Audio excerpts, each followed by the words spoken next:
am a part of an organization called United Neighborhoods of Charlotte. We go out, we feed the homeless, we deal with battered women, homeless children, homeless families. And I also have, I work with children with special needs because I have 5 children with special needs. All right, thank you. All right, so let's move along. Okay, so about this webinar, we're going to provide a lot of content today. We're going to provide opportunities for small and large group discussions because this content is most meaningful when people are able to discuss the topic. Again, please type any questions that you might have in the chat box and we'll answer as we go. We're trying to monitor that as the best that we can. But if you want to if you actually want to, talk, go ahead and unmute yourself and feel free to interrupt. And again, thank you for your patience. We really greatly appreciate it. This is just new times for all of us. Okay, so we're going to find out who's here today. Let me see if I can do this poll.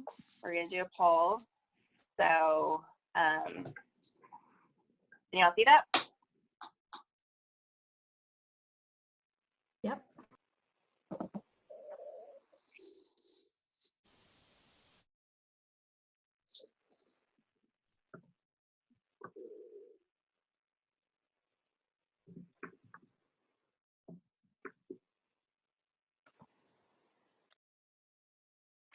Okay, so it looks like we have equal numbers of mental health providers and school personnel, and then I'm going to the chat box to see. Okay, so we have attorney, juvenile court counselor, advocate, child advocate. Great, awesome. Let's see what else. Social worker, great. And just a reminder, I just got something in the chat box that there's no audio. There's no audio because I've muted everybody. So if you want to talk, you can go ahead and unmute yourself. If that makes sense. Hello, I have a quick question. Sure. In the chat box, how do you send something? Okay, so in the chat box, you just basically you type it in and hit return. Ah, thank you. Yeah, no problem. Okay. Now, why can't I move on? Okay, so these are just the outcomes that we want you guys to have after taking part in this. So we want you to be able to describe trauma, including the different types, the causes, and the symptoms. We're going to talk about the attachment cycle and how it plays out within a variety of settings. And we want you to be able to implement strategies for working with children and families who are experiencing historical and racial trauma. So we always start these trainings out with some basic assumptions because we know that some of these topics are hard to talk about. And so we just want to say that we all believe that a child or family's color should not lead them to negative outcomes. And we also recognize that discussing equity, race, and trauma is uncomfortable, but it's important for us to push through that discomfort because discomfort is an opportunity for growth. And so it's important that we push through it. But we also understand that creating discomfort without providing effective strategies is not productive. So that's why we always provide strategies at the end to make sure that you guys have something to take away with you. And then we also understand that when we are discussing equity and taking steps, we're all going to make mistakes. Every single one of us, it doesn't matter how long we've been doing this work, that we're always going to make mistakes. We're going to make mistakes, and that's fine. But because if we're afraid that we're going to make mistakes, then we're not going to push into talking about these things. So we have to recognize that and give ourselves some grace. All right. All right, Rob now has audio. Great. All right. Okay, so we always like to start off our training too with this activity. So what I want you to do is I want you to get a piece of paper and connect the dots using 4 straight lines without lifting your pen. So you cannot lift your pen, and you have to connect all the dots without lifting your pen. So I'm going to give you a couple minutes to do that.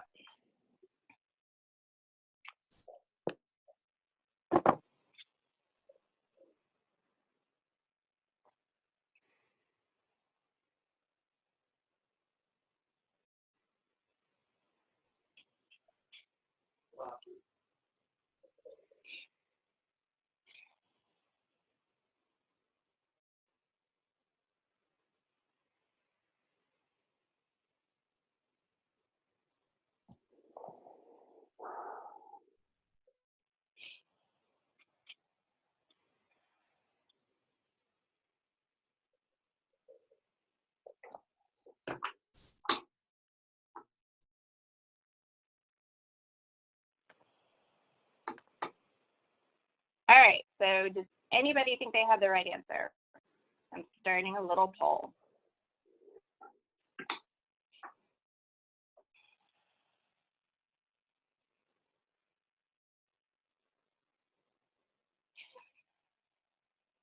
All right, if you usually what I say is if you've done this exercise, don't tell anybody, but obviously that's not a problem. So if you think you have the answer, please, if you're still working on it, it looks like maybe.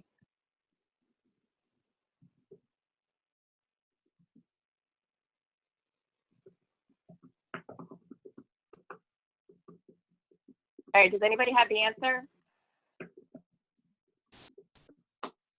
If you do, go ahead and unmute yourself so you can.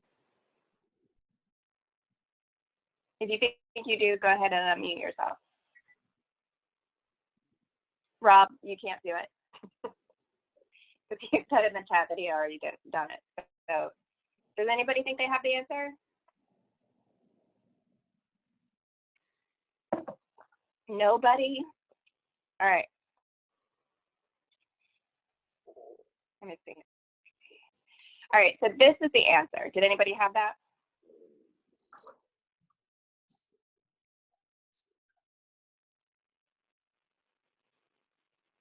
No. All right, so why do you think that we always start this out our training with this exercise?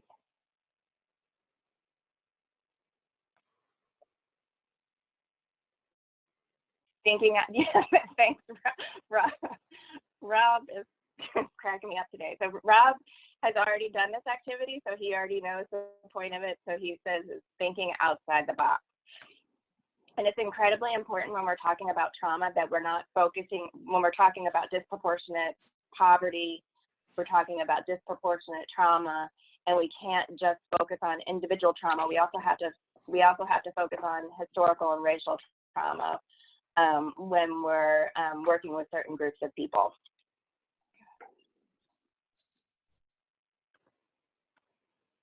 Okay, so we always start out talking about these things too, diversity, inclusion, and equity, because it's really important, because when a key component of addressing historical and racial trauma is that we want to get to equity. Historical and racial trauma is a key barrier in achieving equity. And so this is just the continuum of getting to equity. So, you know, when we're talking about diversity, that means that all people are represented, that the group that that is working together, you're working with people, that all people are represented. But with inclusion, people are empowered, their voices are heard. And then when we get to equity, this is when we have the changes in policies and practices and programs.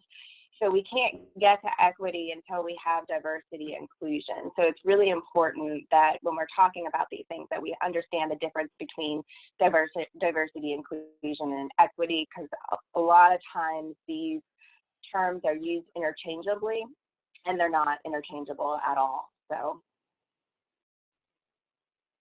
okay.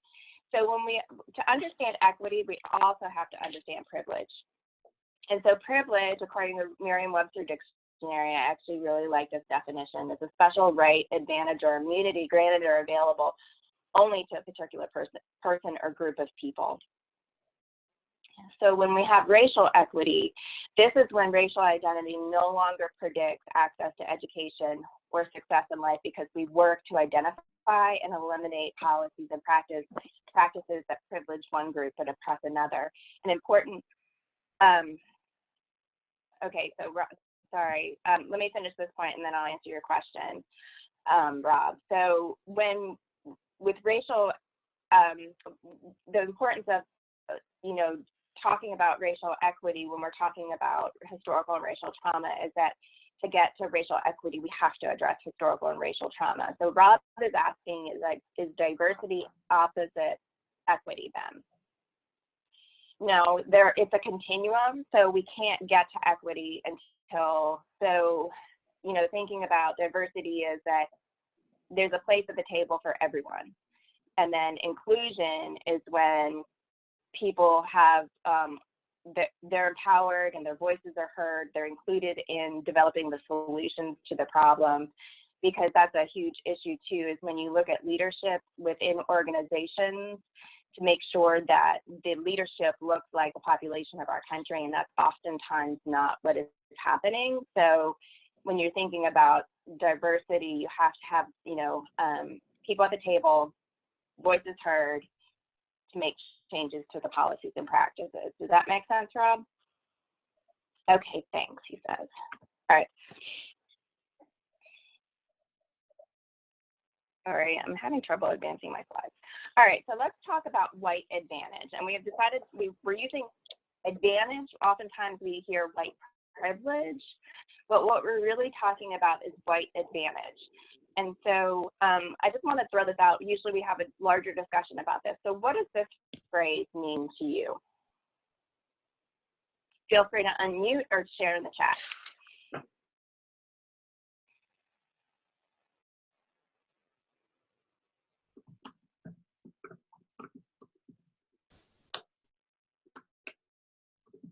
Oops. Nobody wants to share it. This is going to be most meaningful if you guys, okay, fine. But people are brave. All right, so Gwen says a birthright of opportunity. And then the assumption that whites are better than others. We don't have our race as something that is held against us before we can show who we are. And due to the way our country was founded, white race has a clear advantage. Yes, and then Heather says the white people have an advantage over others. And then whites are able to do things that other races are not able to do. Even if we think as the white person we do not have it, we still do. Thank you, Joy. Anybody else have any thoughts about white advantage? Advantage of historical assets, not only opportunity. Yes, 100%. Okay, so when we think about advantage, we're talking, because the definition of, and I don't know if you guys have ever read, I forget what the title is, but it has Backpack in it. It's Peggy McIntosh, and she talks about white privilege and the advantages that are taken for granted by whites and that cannot be similarly enjoyed by people of color in the same context. That includes in the government, in the community, in the workplace, in our schools. And so it's really important that we think about what are some of the advantages that go along with having white skin. Feel free to unmute or share in the chat box. So what are some of the advantages that go along with having white skin?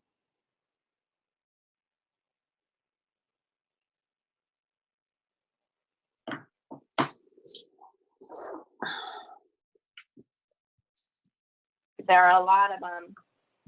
Anybody want to share in the chat box or unmute yourself?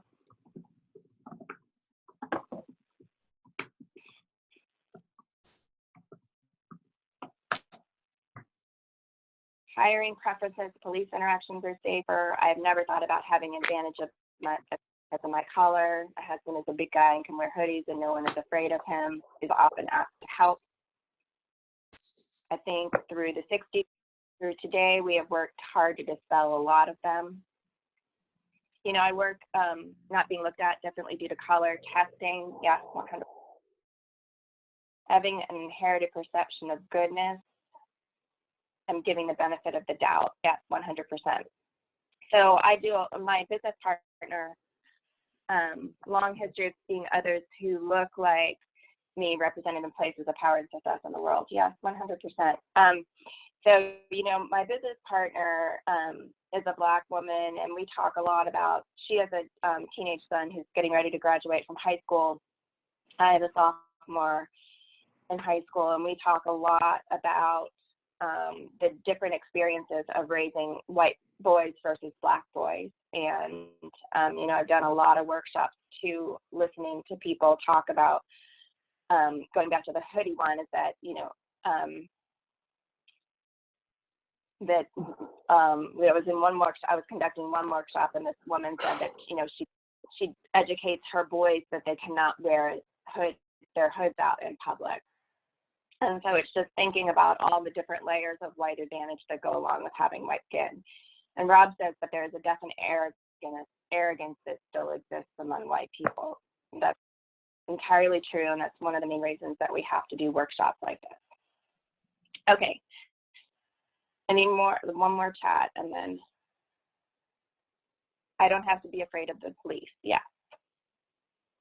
And that's one thing that my business partner and I have talked about too. She prevented her son from getting his driver's license for a really long time because she was afraid for him to have it, whereas, you know, I was pushing my son to get his driver's license. All right. And what does white advantage look like within the public health system, in your sectors, in the school system, in the juvenile justice system, in the mental health profession? What does white advantage look like within these, your sectors? Again, please feel to unmute or share in the chat box.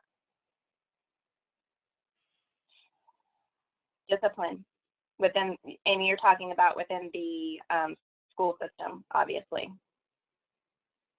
Yeah. Yeah. Black children, it goes down into preschool, that Black children, particularly Black boys, are up to 4 times more likely to be suspended or expelled than white boys. And this goes down into preschool. Let's see. Statistically, other races are placed in detention at higher rates. Yes, and that goes along with the suspension and expulsion. Because once you're suspended or expelled one time, you're more likely to enter the juvenile justice system. White families less likely have their children removed from behaviors, 100%. I witnessed Black males treated differently than white males. They have access to more services. Food deserts is a huge one. Prison overpopulation, higher rates of death for Black women. Yes. If you look at Serena Williams and what she went through with giving birth, she almost died. Yes. So Rowan County Juvenile Justice, yes, I'm saying that the disproportionality with suspensions and expulsions goes to preschool. The Office of Civil Rights published data that said that Black children are up to 4 times more likely, this is young children, up to 4 times more likely to be suspended or expelled than white children. So for the health system, it's often thought that people of color have higher pain tolerance. Yes, there are actually studies that talk about that doctors are more willing to give medication for white children over Black children. So there's a lot going on with white advantage within these sectors. Thank you for participating. Because it makes them more meaningful, it really does.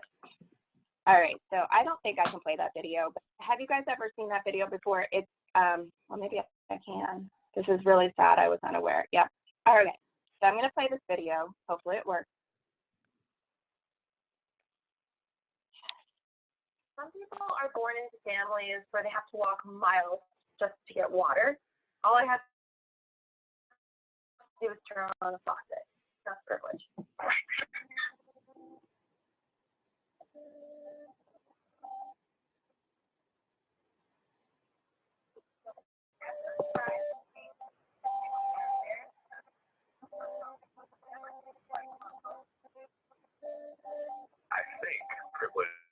when some people have some things and other people don't have things. I feel privilege is something that you don't even really have control over. I think it'd be silly for me to say I don't have a fair amount of privilege, considering like the country I live in, the job I get to do, and the college I was allowed to go to. I suppose being a white male will help me end up somewhere towards the front, but I'll take a few steps back from being gay. I don't think I'll make it to the front. I think I'll maybe be in the middle. That's just the gut feeling I have.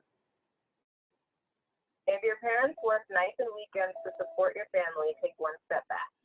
If you can show affection for your romantic partner in public without fear of ridicule or violence, take one step forward. If you are embarrassed about your clothes or health while growing up, take one step back. If you have ever been diagnosed as having a physical or mental illness or disability, take one step back. If you've ever been bullied or made fun of based on something you can't change, take one step back. If you get time off for your religious holidays, take one step forward. If you came from a supportive family environment, you can see a doctor whenever you feel the need. You are able to move through the world without fear. If you took out loans for your education, there were more than 50 books in your house. So these are your final positions.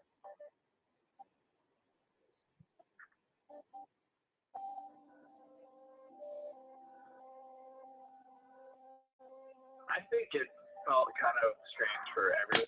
Some things to discuss or even reflect on. It was very awkward. I think when you can represent it so visually like this and so immediately, it definitely takes on a new one. I think we were like all joking around in the beginning. It was pretty lighthearted, and as soon as the questions started coming in, the mood shifted immediately, and we all kind of, it was silent. Just looking back and seeing like a bunch of people behind you is not a good feeling. It's like weird how you want to like hold on to explaining a certain privilege. Like, oh, but that's not actually me because like I had to work really hard for that. So it's weird to like take a step forward when you feel like you're taking a step forward with someone else.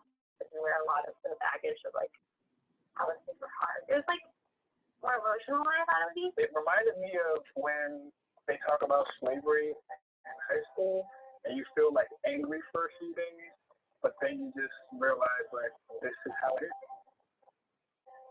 For me, it was kind of frustrating almost to look back and see how much further some people were behind me, and realizing that, you know, a lot of that stuff, you know, a lot of hard work or even legislation can make up that gap. It's interesting being an Asian American because you're not really sure where you fall on the spectrum of privilege. I know that for me, one of the reasons I ended up so far back was that there were questions around safety as an African American, as a woman, as a gay woman.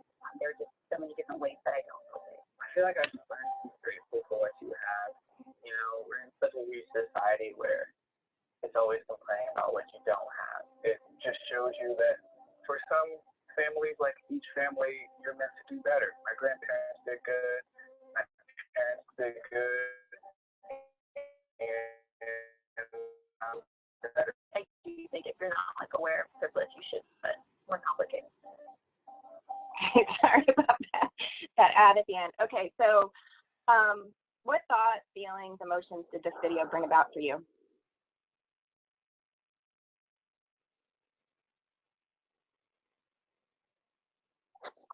Anybody want to share?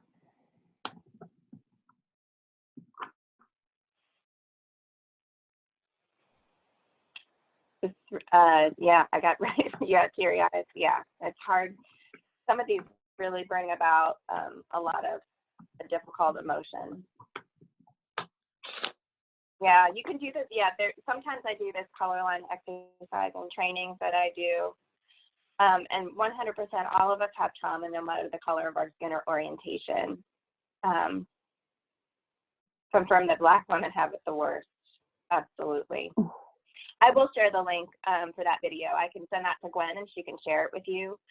And I love that Rob said that the white advantage is very advantageous and other races and cultures have multifaceted barriers to deal with. And Kimberly Crenshaw is an academic who coined the term intersectionality, which is basically, you know, I obviously am a white woman. It's like I'm white, I'm a woman, but when you talk about the person who said that Black women have it the worst, and that's, you know, we always forget about the Black women. And it's like, you know, when you think about the structures within our society, like women are not equal to men, but you add Black skin on top of that, and then there are even more disadvantages. And so that's where that intersectionality comes in. So thank you, Rob, for bringing that up. All right, so next, I'm going to throw this out there. What does trauma mean to you?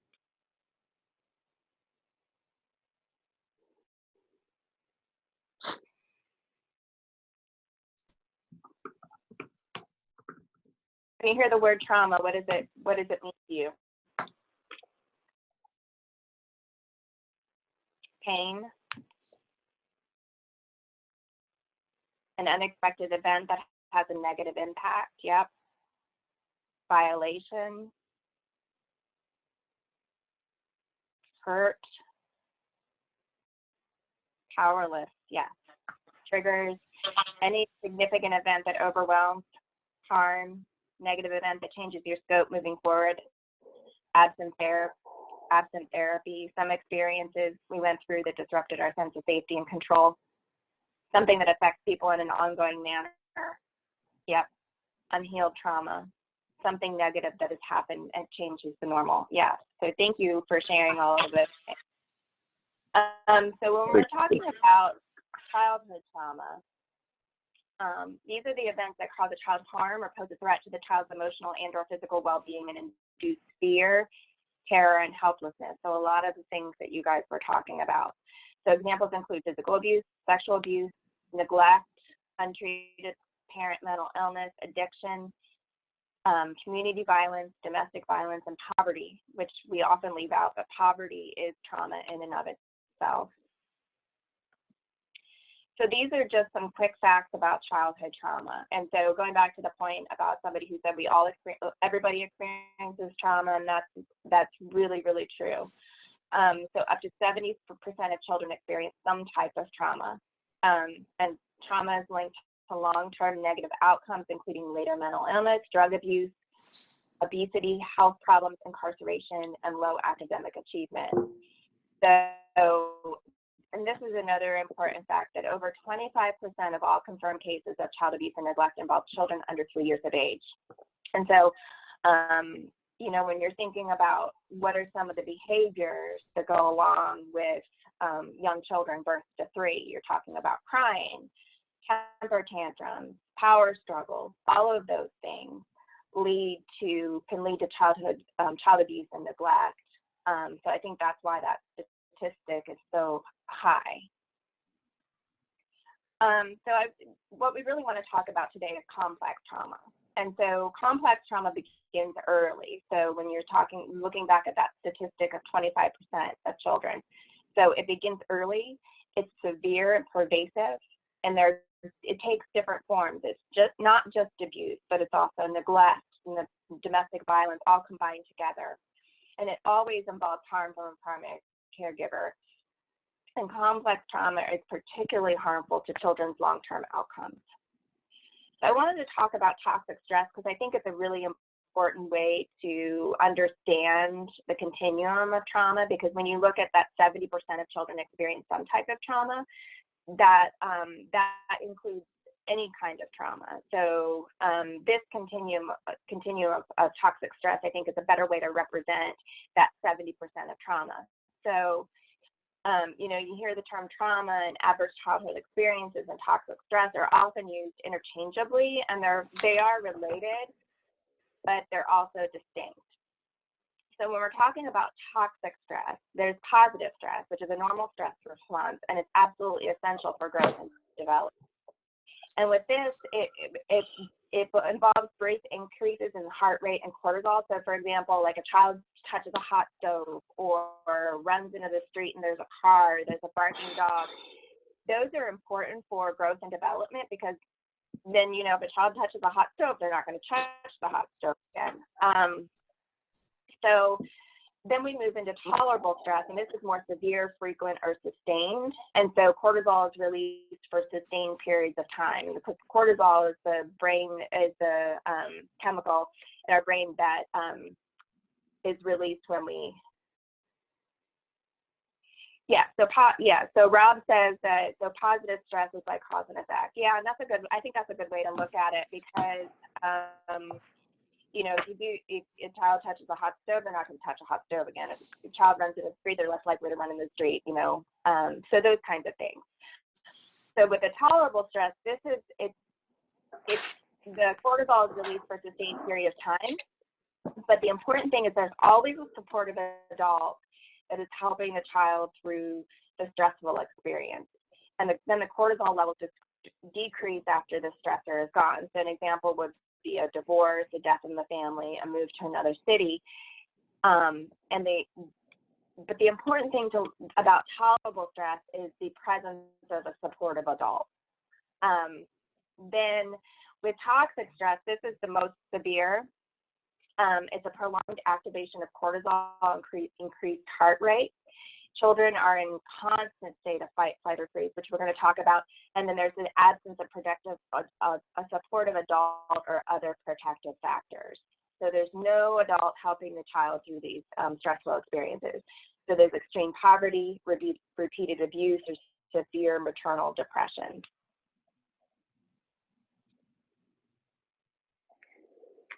And so when we're talking about the experience of trauma, I'm sure you guys have all heard these terms, the fight, flight, or the freeze. So the fight is when you see children who have externalizing behaviors like kicking, screaming, spitting, hitting, pushing. That's their response to the trauma. And flight is trying to get away. The child is running away without concern for safety, doing anything to get away. And then the freeze, these are the children who just shut down. They feel like they're unable to move. They're whining, they're daydreaming. But when children are experiencing toxic stress or, you know, that complex trauma, they're in a constant state of hyperarousal. They're in a constant state of one of these three things. And so, you know, it's really important to understand when we're working with children and families who are experiencing trauma or who have unhealed trauma from complex trauma, that they're in a constant state of these. And so it's important to understand that. Oops, sorry. So trauma and early brain development. So when you think about those first 3 years of life, there's a focus on attachment and building trust, because with positive attachment and building trust, children are able to go out into the world and learn and feel safe and develop relationships with others. These early positive relationships lay the groundwork for later development and positive outcomes. And when there's a lack of positive nurturing relationships, this increases cortisol levels and interrupts the healthy brain development. And so when you're thinking about that constant fight or freeze, it alters the brain physiology for these children. And so this is just an example of toxic stress and how it can affect brain development. So you see on the left, there's the brain of a healthy child. And then on the right is the severe emotional neglect. That's the brain of a child who's experiencing extreme trauma, complex trauma. And so, but it's important to understand that this is all malleable, so that that brain on the right is not fixed. With the presence of a positive relationship with a nurturing adult or interventions to address the trauma, that the brain can go back to the way it was originally. And these are just symptoms of trauma in children. So difficulties with regulation, you might see inattention, not being able to be redirected, low frustration tolerance is a huge one, because children who are experiencing trauma often have difficulty pushing through difficult tasks. Relationship difficulties, not trusting adults, peer conflicts, externalizing behaviors, the aggression, the angry, reactive outbursts, and then difficulty with self-soothing strategies, pushing through that anxiety, dealing with anxiety, fear, difficulty soothing, and self-harm. All right, so now I'm going to turn this over to Leandra, but first I want to say, I'm going to turn it over to Leandra, but first of all, before we start the discussion about historical trauma, what does historical trauma mean to you? Chat box time.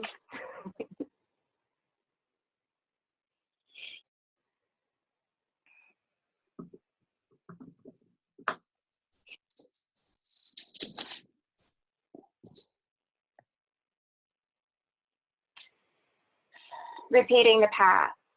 What else? Generational family system, trauma that is a family tradition.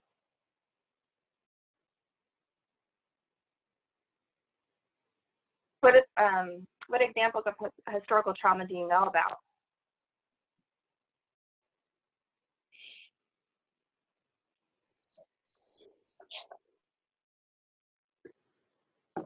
Poverty, colorism, yeah, slavery. Anything else? Certain health problems, yeah. When you look at the ACEs study and stuff like that, same behaviors being learned and then repeated generation through generation. The past and its accumulated effects, like sexual abuse, repeating itself in generation after generation. Physical abuse,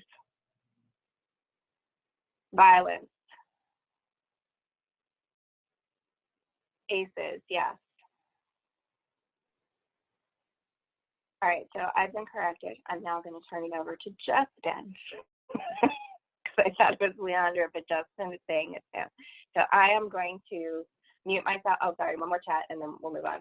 Social, cultural trauma that is heralded based on our racial, ethnic histories, including lived trauma of our family ancestors that we grow up and learning about and internalizing. That's just a really good definition, Erin. All right, so I'm going to mute myself and turn it over to Justin. Take it away.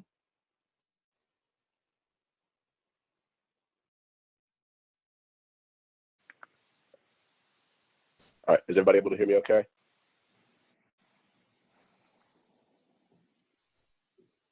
So, yeah, as we talk about historical trauma,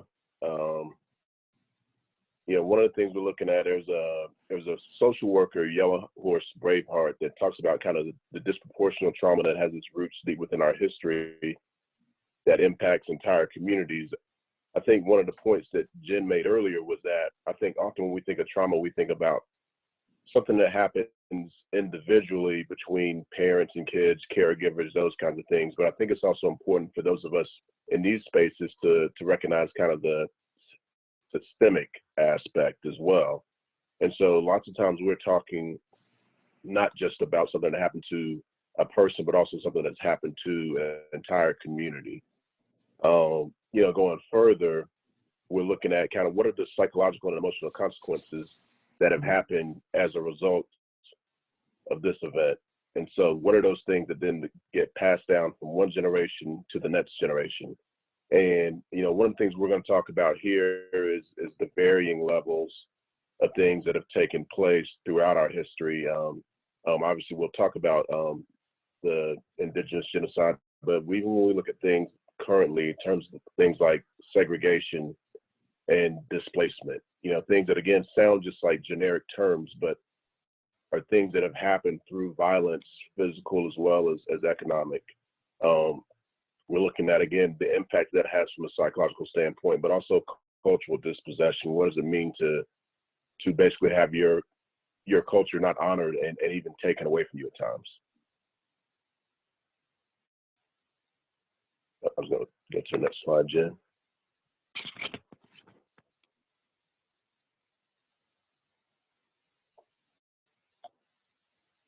And so one of the things that we often overlook when we discuss these things is what's happened to our indigenous folks. And so when we talk about what we often call Native Americans or Indians and everything, we're talking about indigenous people who were here on this land way before any of us. And so there was a study done on the Lakota elders that looked at various things such as genocide had happened, such as boarding schools. And boarding schools were actually separating children from their families. And so one of the things that was done was there's actually a study done of both the individual as well as the family-wide mental health, showing how that was impacted by that trauma. But one of the things they noticed was that they were seeing that the elders experienced more significant depression, difficulty showing emotion, increased shame, overdependence, isolation, anxiety, sadness, and also just kind of avoiding culturally significant places. So even if you think about somewhere where you've seen a traumatic event, the way we may think of Ground Zero or 9/11, well, these again are things that folks were dealing with back then. But it also increase things such as alcoholism and other challenges that we see in our work today. Right, you can go to the next one. So as we talk about some of the historical trauma symptoms, again, I operate in the space of mental health, but also, when we talk about things that show up in schools, I'll often say that the mental health system, the education system, and the criminal justice system all run parallel paths, and we see the same thing just in different ways. But some of the things you may see show up are depression, anxiety, isolation, anger, which I always say is a secondary emotion that's often holding something like pain or sadness or grief, discomfort around white people, internalized depression. So again, folks you see that turn on themselves, shame, increased substance abuse, violence, suicide, poor health outcomes, and then fear and distrust. And again, you see these things through a lot of marginalized communities, but again, we see this significantly in indigenous populations that we often overlook as well. You can go to the next one, Jen.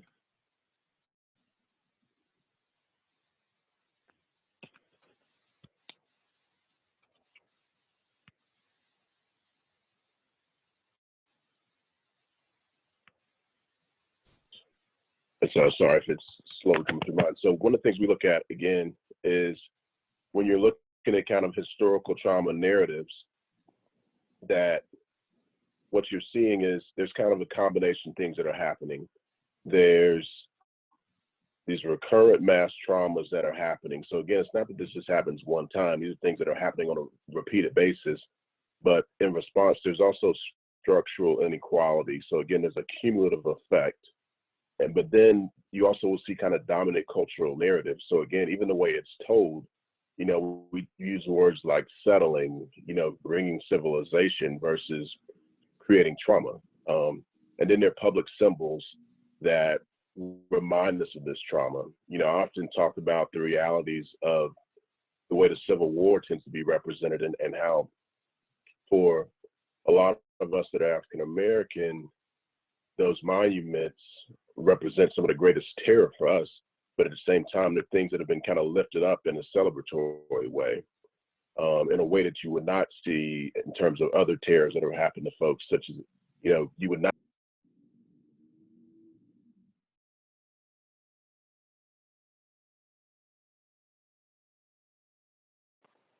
Justin, you're muted. All right, okay. Sorry about that. Can you hear me now?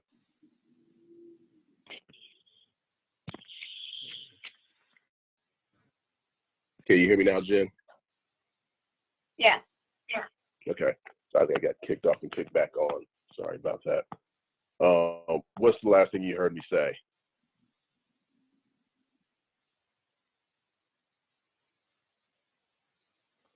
You were talking about historical monuments, Civil War monuments. Right. Okay. Making sure. So again, what you would not see is symbols.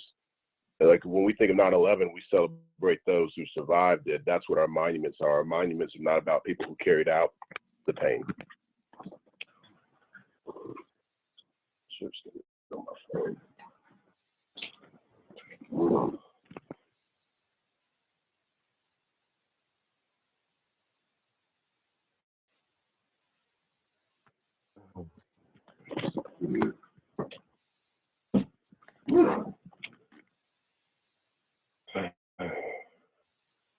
Okay. I'll talk and see if you guys can hear me. So, but what we're talking about then, and we're talking about kind of, when we're talking about loss, we're also talking about loss of life, but also loss of wealth and things like that, but then ongoing discrimination. But again, the way the stories tend to be sold,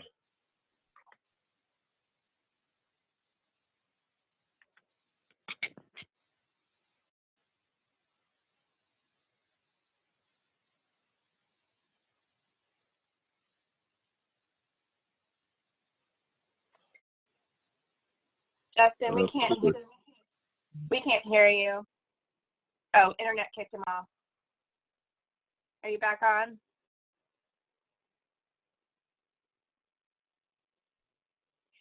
can you hear me now? Yeah. I'm apologizing to all of you. I apologize completely for that.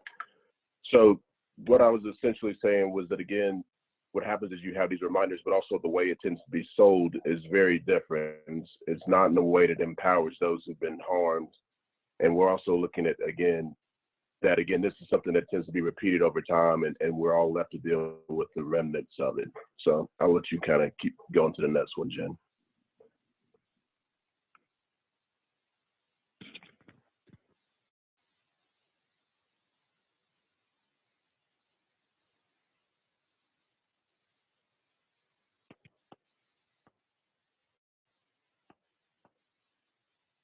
Okay. And so as we talk about kind of racial trauma, you'll take some from there. I think at that point, one of the things we're talking about is race-based trauma. So again, there are things that are unique to specific racial groups, but also there's a cumulative negative impact. So even when you think about police violence and things of that nature, so constantly seeing these stories that have happened, and I've heard young folks talk about not wanting to be a hashtag. And what is the message of that if I'm recognizing myself as potentially being a hashtag, the cumulative impact of that? And so again, it's something that impacts us from an emotional, psychological standpoint. But then when we talk about the economic standpoint as well, so when we look at what happened with land grants, when we look at happened in terms of redlining, wealth that's been able to be passed down versus for some communities, wealth that was stripped away through things like urban renewal and things of that nature.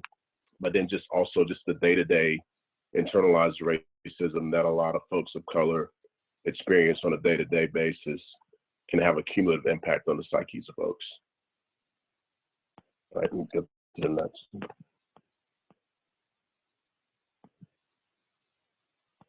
And so one of the things we often talk about is microaggressions. And so these are just kind of the... There's a question in the chat. Is the hashtag thing kind of like a reference to steroids?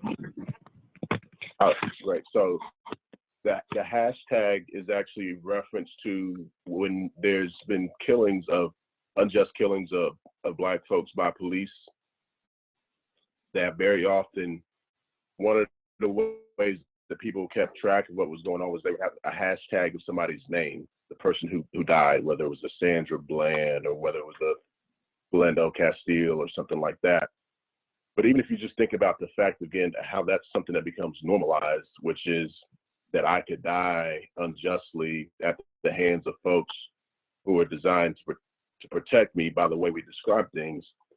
You know, we have young people who, when you talk about your business partner, Jen, who's worried about her son having his license too soon, again, we're training our kids how to survive. You know, I'm training our kids how to survive an interaction with police, not necessarily just how to not get in trouble, but also how to come out safely. And so the idea of saying not wanting to be a hashtag is saying I don't want to end up somebody who died, and the last thing people know is me as a hashtag. Does that make sense?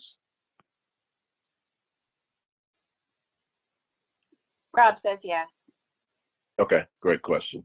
Sorry about that. And again, my connection seems to have been fine the whole time Jen was talking, but clearly it's started switching up as I've been talking. So I apologize to you all about that.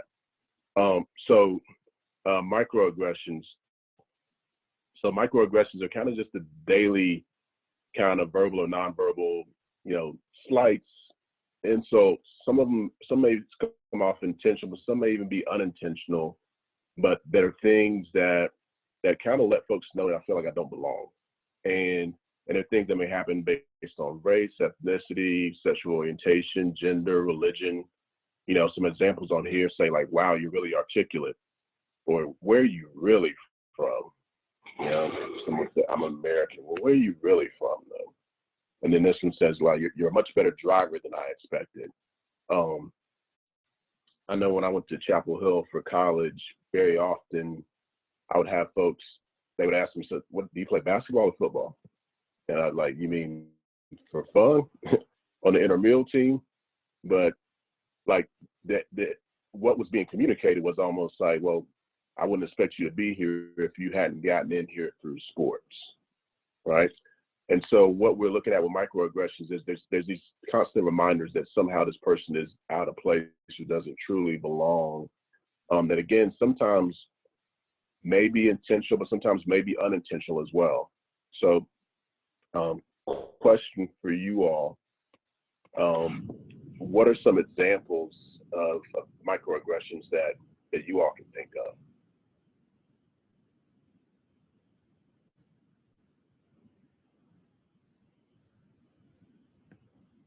And Jen, what I'm going to let you do is I'm going to let you read them out, just because I'm thinking that things are coming in slower on my connection than yours. So.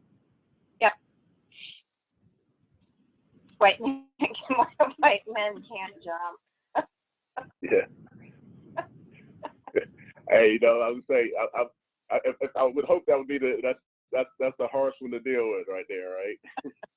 Jumping and dancing, right? So, all right. Athletic is very stereotypical Black male. Graduating on time from college with honors. Yeah. Any other ones? No, I think those are some great examples. I mean, obviously, I think the big thing is recognizing that obviously, while they're the ones that can be humorous, especially if it's something that doesn't directly impact me, but for lots of times for some folks who are constantly on the margins, like it's a way of indirectly communicating to them that they don't really belong. Even though they may have worked to do whatever else, they're kind of out of place. And it may not be intentional, but it's something for us to think about.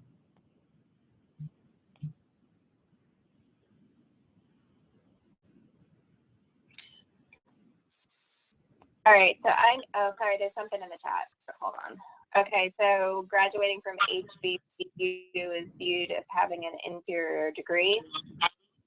That I think that's a great one right there. Is that this idea? It's like, oh, okay, yeah, where'd you go to school? Got it. So you're not getting the same level of credibility, when the reality is that your level of education, it often may exceed somebody from a predominantly white institution. So I think that's a great example there. Here's another one. People assuming you work at the restaurant or store that you're in, i.e. you are a servant, not an equal. Definitely.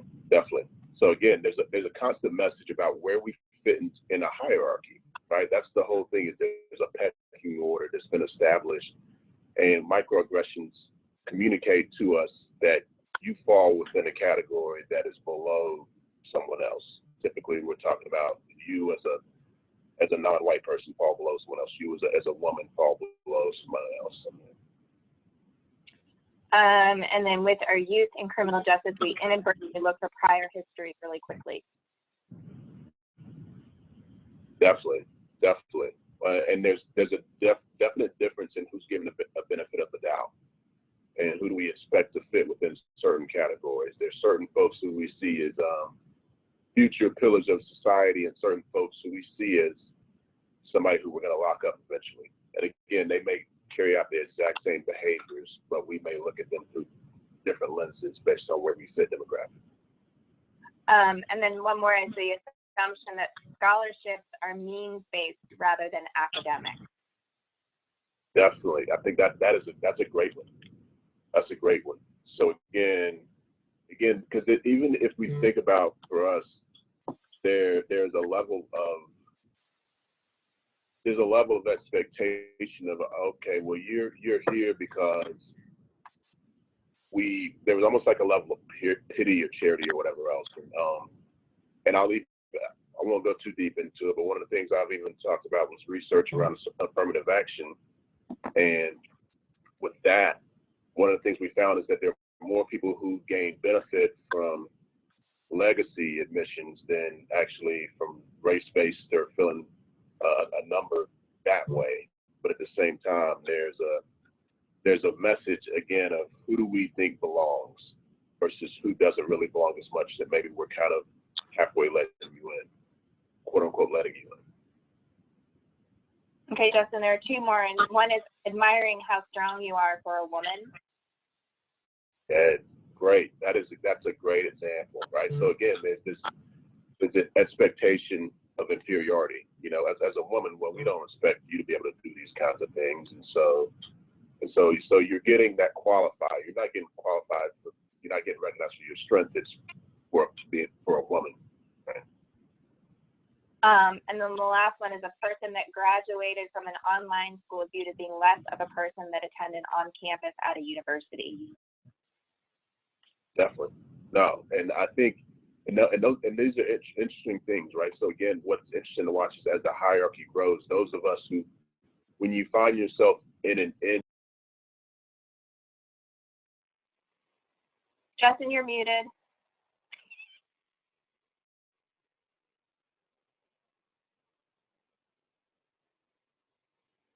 Justin, unmute yourself, please.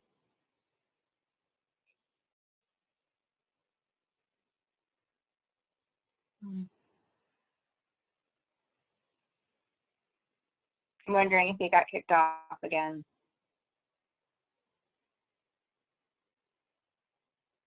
Yeah, it does look like his call dropped. I see a red phone, not a red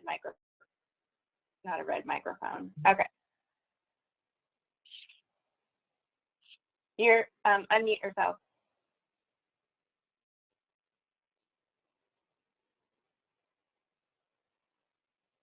We see you, but we can't hear you.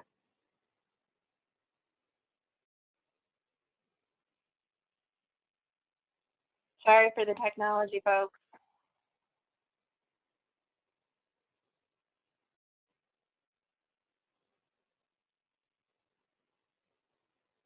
Yeah, our new normal, that's right. Okay, Justin's gonna change rooms. What I'm gonna do, okay, I'm gonna move forward and share this activity, which, darn it, I didn't bring it up, but so files. Okay, cool. Hold on 1 second.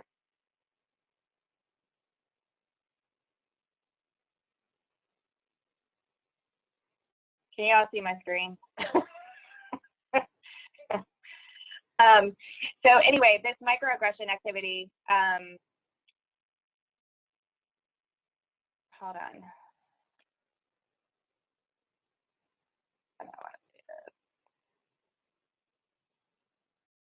Sorry, I don't know how to get back to the, okay. So this microaggression activity, what we really wanted to do with you is talk about, sorry, I'm having a hard time getting back to the, hold on. There. Cancel.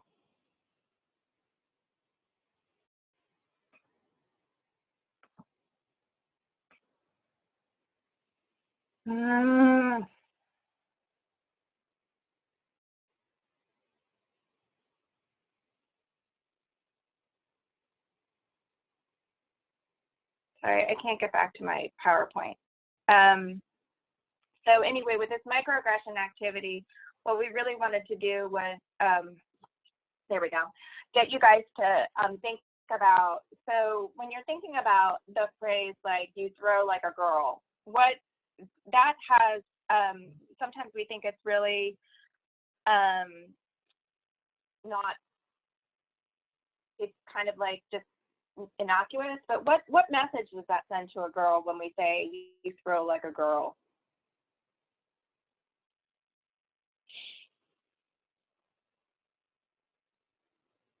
We are weak or unskilled, insulting, weak, bad, that they are weak. What about that's so gay?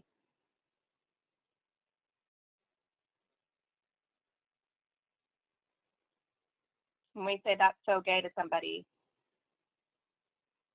I'm constantly having conversations, perception that gay is bad, that there's something wrong with being gay. Yeah, I'm constantly having conversations with my 16-year-old about how that's not an appropriate thing to say. They are feminine, unwanted, that it's not okay to be gay. And that here's another one, you speak so well.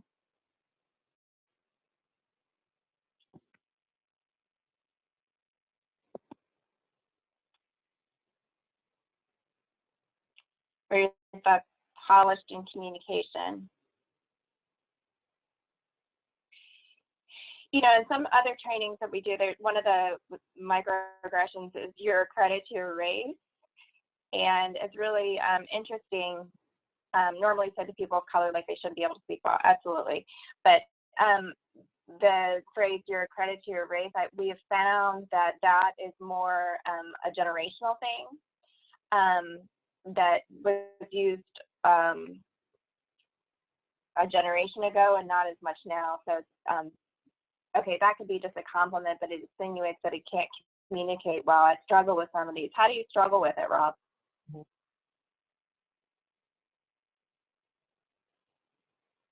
Now that you said you struggle, Rob, how do you struggle? I see them as positive compliments, yes.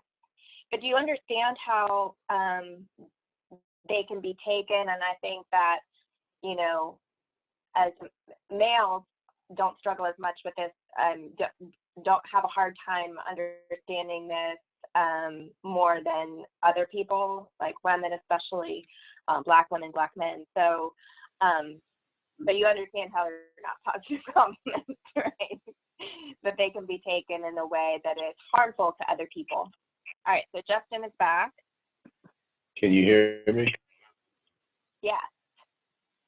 Okay. I apologize for that. All right, say that again. so we did the I support the generational gap as kids, white or Black, tend to be leaning in the pop culture and drop their R's and use other slurs. Understand, yeah. All right, so Leandra's back on. So I think you're this, and then she's gonna take over, right, Justin? Yes. Yeah. All right. Still hearing me okay? Yes. Okay.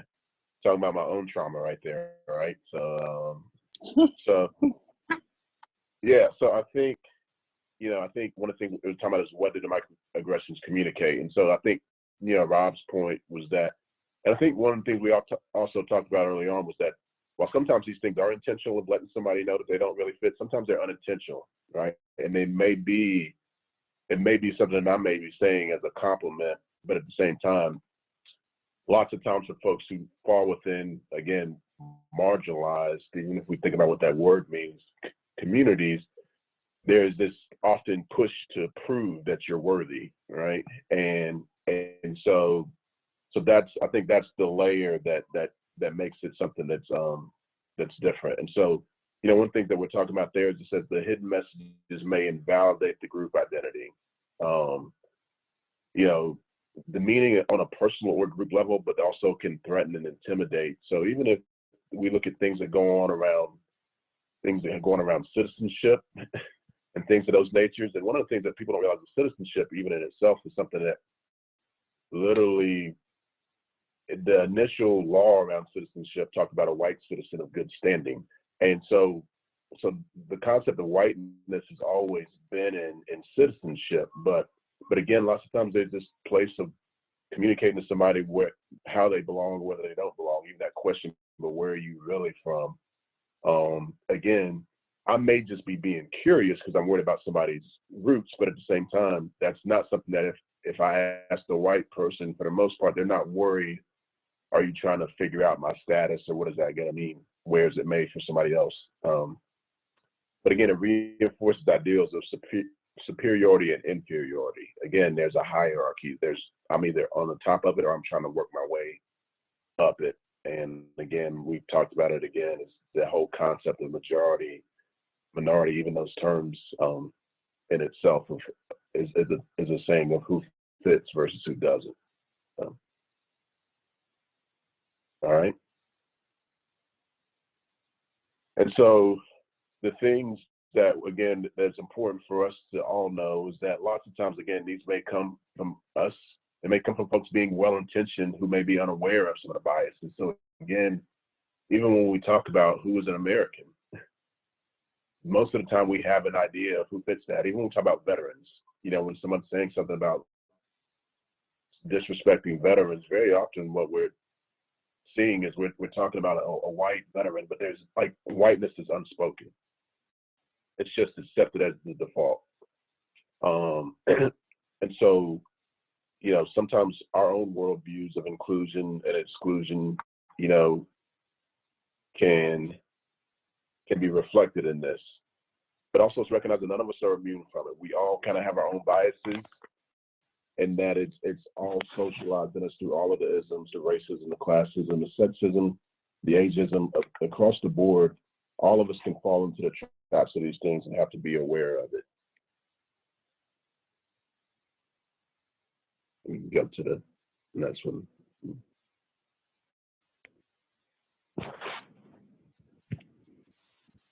Okay, and so I know Leandra's gonna kind of pick things up from here, and I'm gonna get out of her way.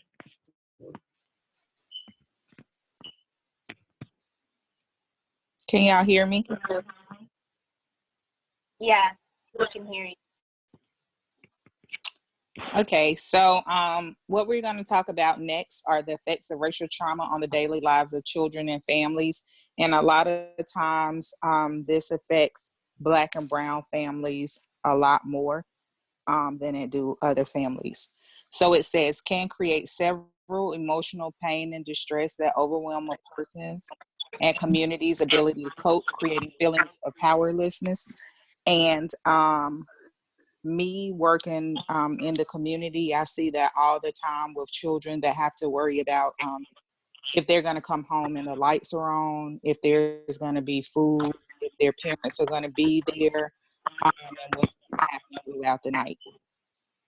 And then the next one says experiences associated with racism, racial disparities in educational achievement, health, criminal justice system participation, and employment. And a lot of times I see this with young juveniles where they can be walking down the street, getting off the school bus, or maybe just going to the store. And a lot of times the police will follow them and harass them. It has happened to me as a formerly incarcerated person. As to where I'm always treated different when it comes to getting jobs in places I can and can't be, or where they want you and don't want you because of your criminal history. The next one is common traumatic stress reactions, increased vigilance and suspicion, increased sensitivity to threat, sense of a foreshortened future, and more maladaptive responses to such stress as aggressions or substance use. And so a lot of times when we see people that are on drugs, when we see people that have some type of addiction, a lot of times it comes from the trauma that they have that haven't been dealt with. And so I'm ready for the next one. Effects of racial trauma on children. For infants and toddlers, fears and anxiety, separation, loss of parents, aware of sound, sight of their caregivers, emotional states, parents' emotional difficulties impact their emotional availability. So a lot of times you'll see young children that will cry. They're very clingy to whoever takes care of them and whoever is responsible maybe for picking them up. They usually know what time they're supposed to be picked up from daycare. And so they'll start watching the door and kind of paying attention. So next we have preschoolers. Recreate traumatic events, difficulties with sleeping, appetite, or reaction to loud sounds or sudden movements. Interpret words and images literally. So all they're basically doing is you will see them act out what they see and hear at home or in their communities. And then with school age, view media coverage in personal terms, worrying that a similar event could happen to them, preoccupations with their own safety, which can lead to distractibility and problems in school. And so I've seen that in my own children from a traumatic experience. And so what happens a lot of times with Black and brown children is they want to label them ADHD or they have a learning disability. But the truth is that they just have a lot of trauma that they've had to deal with and that they are dealing with. And nobody has really looked at, once we send them home from school, what they're really going through. And so with middle and high school students, better understanding of events and the implications of racial trauma may become fixated on events as a way of trying to cope or deal with the anxiety they are feeling. And so with teenagers, it can be a lot of different things. So some of them may start smoking weed. Some may start drinking, skipping school, not doing their work, being disruptive in class. And that's all just for some type of attention. And as we know, a lot of times it's negative attention that they get, but any attention for them is better than none because they're not getting it at home. I'm ready for the next one, Jen. Effects of racial trauma on Black boys and men. 52% of Black and 58 graduated from high school in 4 years compared to 78% of their white male peers. Unemployment rates for Black and white men between ages of 20 and 24 were 17.8% and 9.1%. Black males born in 2001 had 32% likelihood of going to prison in their lives, more than 5 times the likelihood for whites. Black boys are as young as 10 have viewed as older and less innocent than their peers among a sample of police officers from large urban areas. So I'm not sure if any of you are familiar with the school to prison pipeline, but that refers to Black males. So in America, every Black male that turns 6 years old, when he's in school, they will build a prison cell for him. So by the time he's 14, they feel like that's where he will be and they will have somewhere to house him. And so I've been, really out and speaking about that because that's very important for us to know. I'm ready for the next one. Racial trauma and Black women and girls. For Black women, gender and race intersect to make them uniquely vulnerable to PTSD. Stereotypes that perpetuate trauma: strong Black woman, angry Black woman, Jezebel, twice as good to go half as far. Rate of sexual assault among Black women is 3.5 times greater than any other demographic. And that is true. Very, very true, because I am a Black woman. And so a lot of times, because I do not have a college degree, another one of those stereotypes is that people think that because you don't have a college degree that you're supposed to speak a certain type of way, or because, like I have 5 children, or because I'm a formerly incarcerated person that, I'm supposed to look a certain type of way, or my life is supposed to be a certain type of way. So that's part of that whole the trauma that Black women endure. Do anybody have questions? And so we can go to the next one.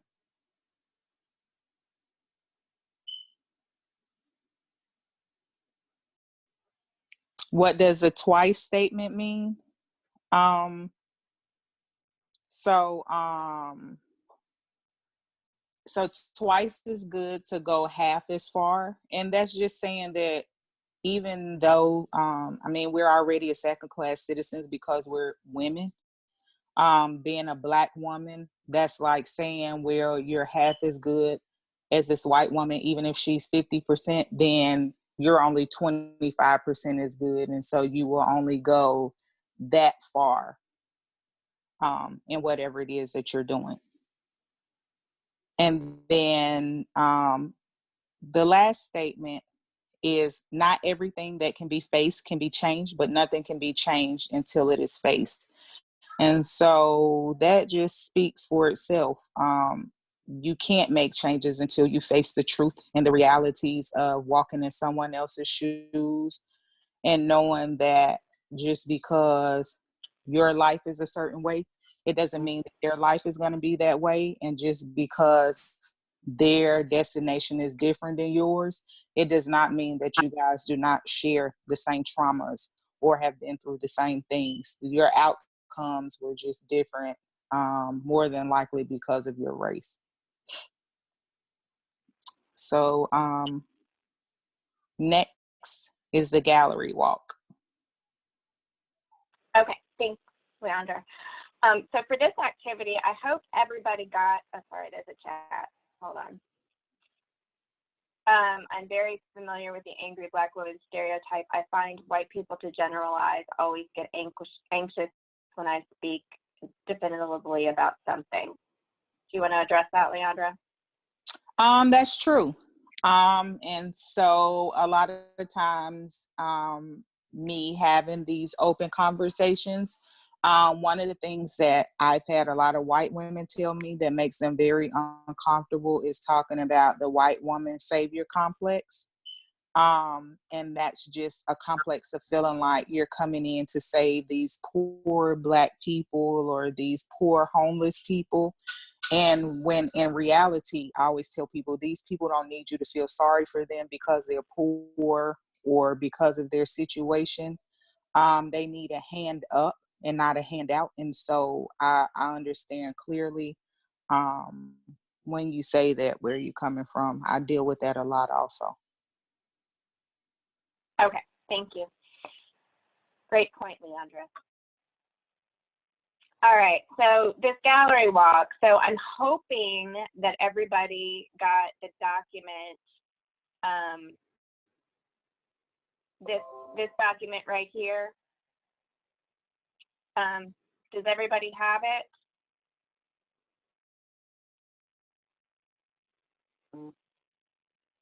Okay, awesome. Okay, so sorry, they're telling me to put my video back on. Okay, so what we're gonna do right now is typically what we do with these trainings is that we have you do a gallery walk where you walk around the room and you look at and you read about the history of the country. And we also included the history of Cabarrus County in here as well. And so what we're going to do right now, and we're going to do like a virtual gallery walk. And what we want you to do is take about 20 minutes to read through this document if you haven't done so already. And feel free to take a break, get something to drink, use the restroom, whatever you need to do. And we'll come back at 10:15 if that works. Does that work for everybody?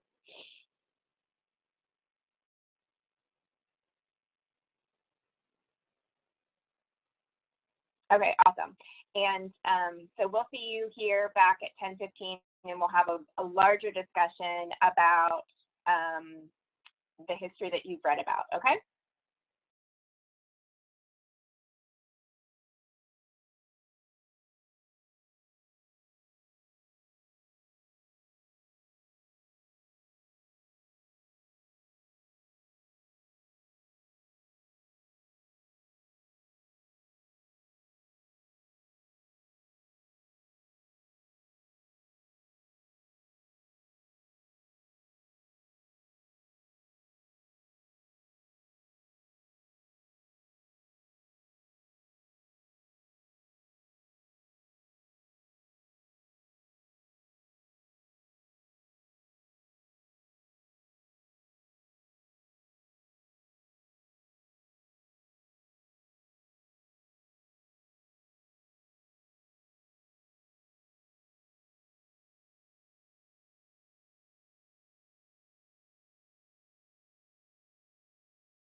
right, is everybody back?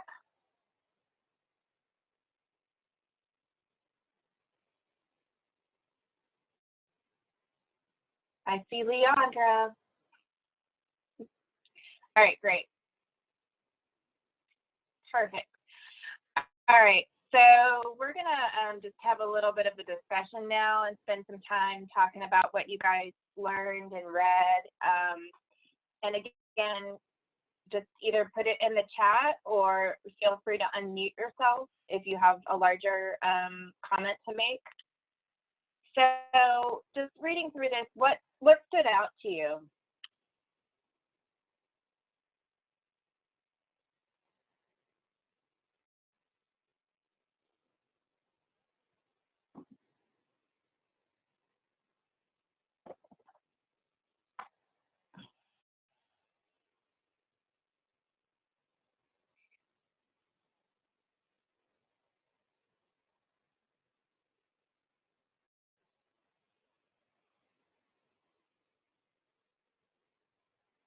Yeah, I don't remember slaves being covered in the Reed gold mine tours.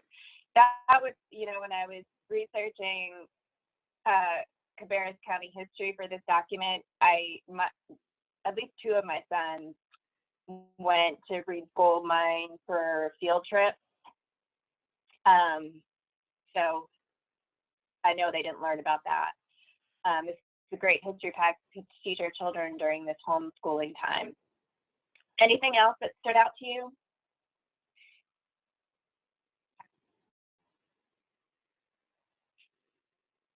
I did not know that Mississippi only ratified the 13th Amendment until 1995. I know it's kind of crazy when we look at the whitewash version of our history. When Justin was talking about whiteness being the lens through which we look through everything, and that's definitely how we portray history in this country, is through whiteness.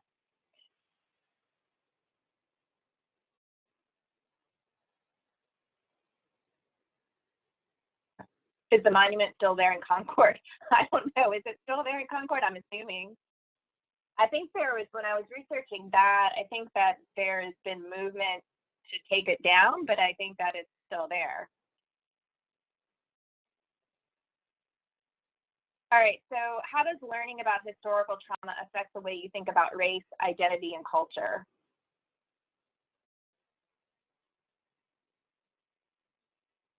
That the true Native Americans were truly discriminated against by the theft of lands due to technological superiority of whites, coupled with the use of the Native American culture and belief system against them.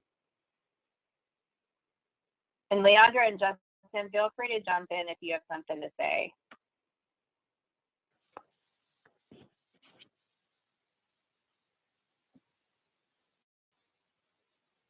Anything else about learning about these historical events? Justin, you want to say something? Well, I figure I'm about to come on anyway, so I'll just do that at that point. And how does the concept of historical trauma of Indigenous peoples and African Americans reflect your understanding of American history?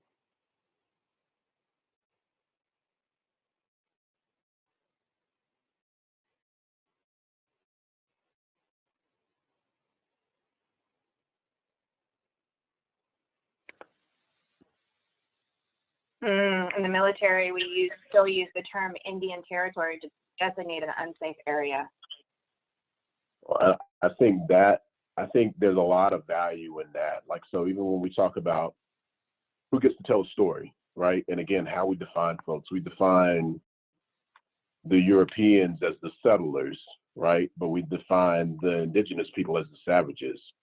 We identified the enslaved Africans as the savages, but the people who were actually doing the murder, who were kidnapping folks, who were selling kids, who were raping women to produce more kids to work on the plantations while not paying, we still use terms like settlers. And so again, how does that impact the paradigm under which we operate today?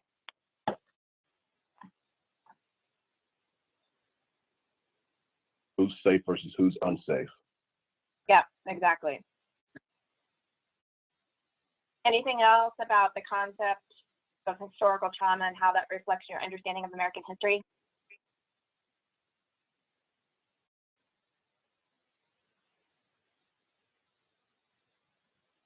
I'll say one last thing, Jen, I guess, is to me, I think Yep. a large part of this is just recognizing again the paradigms that this all created and that these paradigms still exist for us today. And I think the person talked about the 13th Amendment and just recognizing that even the 13th Amendment did not fully abolish slavery. It left an important clause in it. It said, except in the case of a crime. And so again, when we start looking at, again, how we determine what's a crime and who it's a crime for, there was a way to still justify enslaving folks, not only in the 1800s, but also in terms of mass incarceration today, to be able to justify who fits the paradigm of quote unquote criminal versus who's carrying out a rite of passage or just sowing their wild oats of being young or whatever else it is. Rob says, well, there's a lot to be said and the trauma caused about the difference between the have and have not population. Definitely. So what, if anything, about this made you uncomfortable?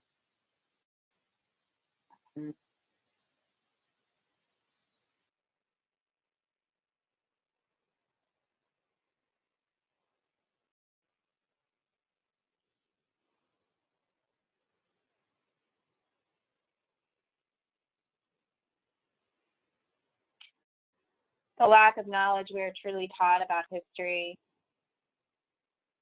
being held accountable for the ignorance of past members of my group.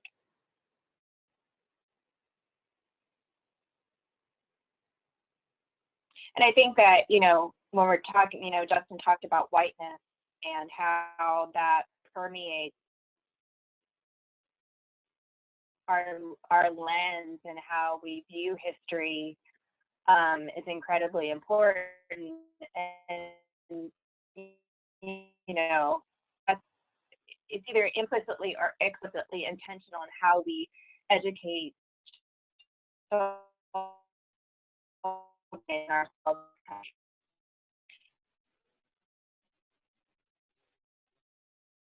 Not so much.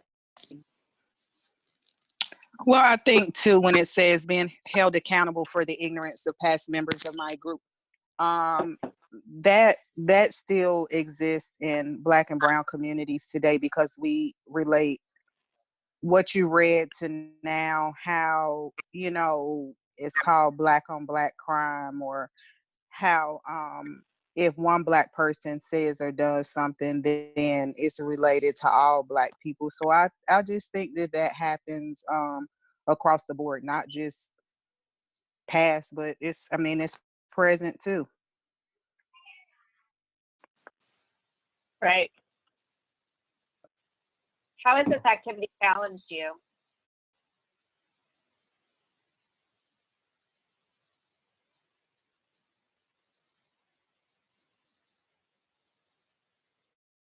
When you're looking at the, oh, go ahead, Justin. No, I was gonna say, speaking to what Leandra just said, I think Rob's point, I like that he's saying that, and I'm assuming that you're a white man, Rob, but I could be wrong, right? But I think it's a unique experience for growing up for white folks to be associated with the worst representations of yourselves, whereas for marginalized people, as a Black person, again, I can see somebody on the news who I don't know at all, and if they represent themselves a certain way, we say things like, man, that set us back. Like, I don't know this person, right? But again, there's always been this inherent responsibility for the most negative representations of ourselves, whereas historically, for white people, it's been the more positive representations, which is why I think these conversations become a kind of a new space that is uncomfortable, but also I think valuable if we approach them in the right way. Right. And sorry, you guys said to please repeat what I said. Well, I was just saying, how has this activity challenged you? You know, looking back at the history that we provided, but also how that history is playing out today, you know, How has this activity challenged you?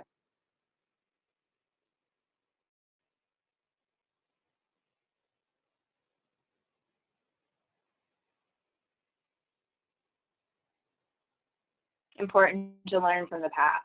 Yeah. Really do think there needs to be a collective healing from our past if we're going to address equity in a meaningful way, meaning changing policies and practices and programs.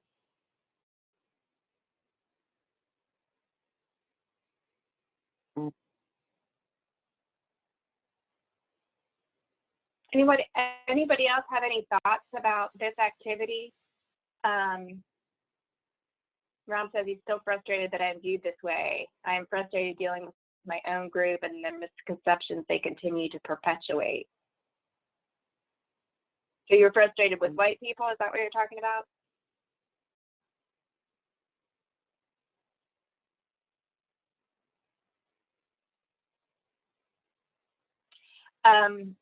Yes, and you think about, you know, and we're going to have a panel discussion. I can only do so much in my own group. As a white person, obviously, I understand what you're dealing with in terms of the ignorance of white people and the unwillingness, that white fragility and playing out, and the unwillingness to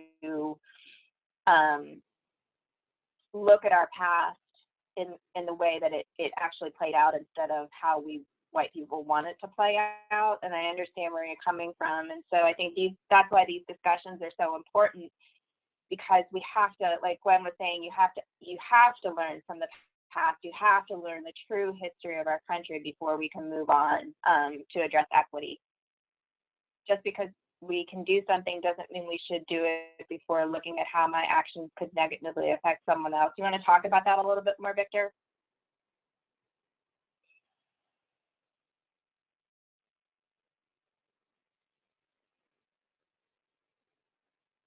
Because I think that's an important point, but I want to make sure that we get what you're trying to say.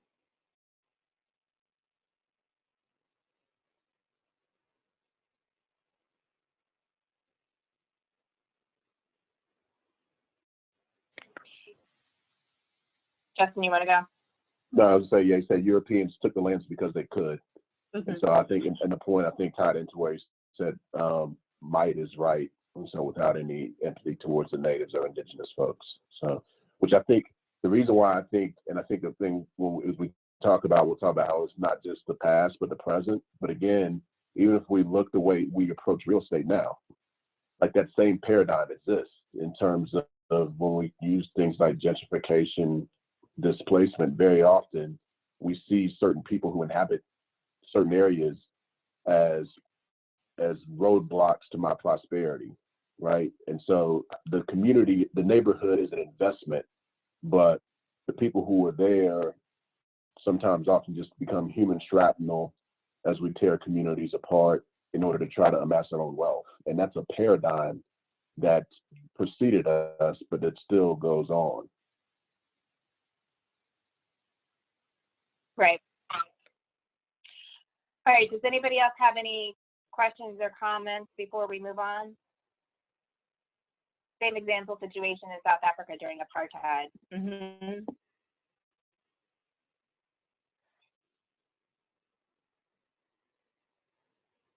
All right. I hope this activity was helpful for you guys, because I think it's always important, especially when we're talking about equity, is that we have to understand the structures that were put in place to move past that blame the victim mentality that is a part of the whiteness. And so I think this is always an important activity to do. All right, so Justin, you're up.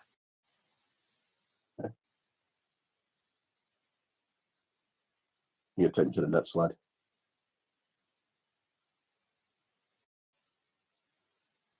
I did, you can't see it? Then that must just be me. Sorry, must be my own connection. I'll pull it up quickly on my phone. So.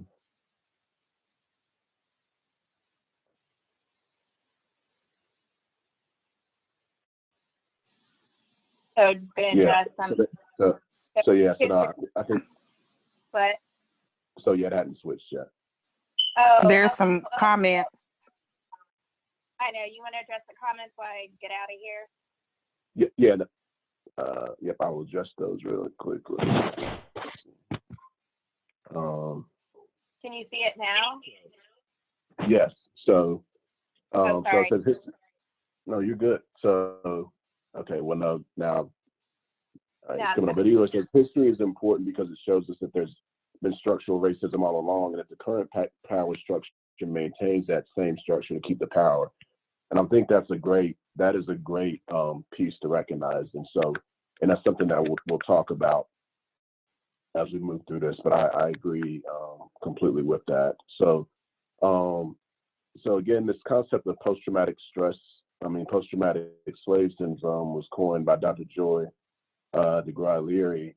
And one of the things she talked about was how folks who were enslaved, and I really worked to try to say people who were enslaved versus saying slaves, just because, again, we're talking about folks who had careers and who had families, who had identities that were stripped from them.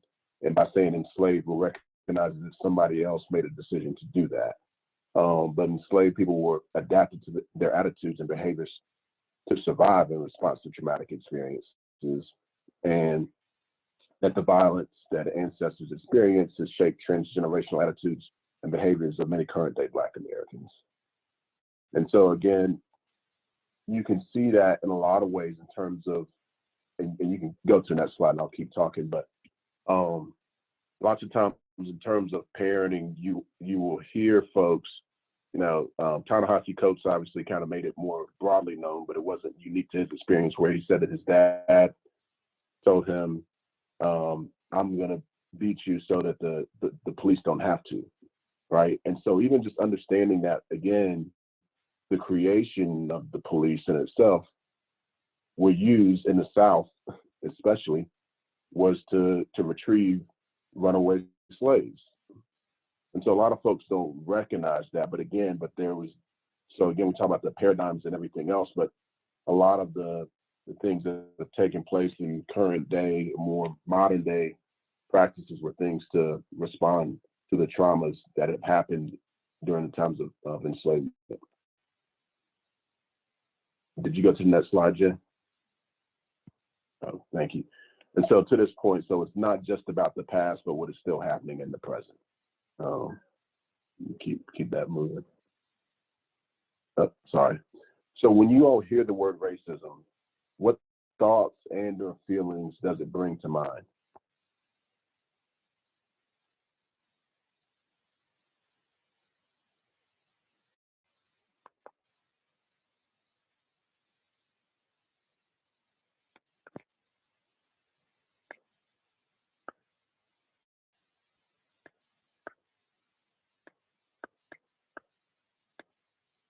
And again, you can send it to the chat or you can unmute yourself, whichever works better for you. Judgment based on appearance. Absolutely, that's certainly a part of it. Discrimination against minorities, so discrimination against folks who aren't white. Automatic stereotypes brought about simply by the color of one's skin. Something that focuses on differences instead of differences, but I'm thinking maybe similarities, maybe. That's what, yeah, I figured I was with you, Rock. No problem. Unfair treatment, definitely.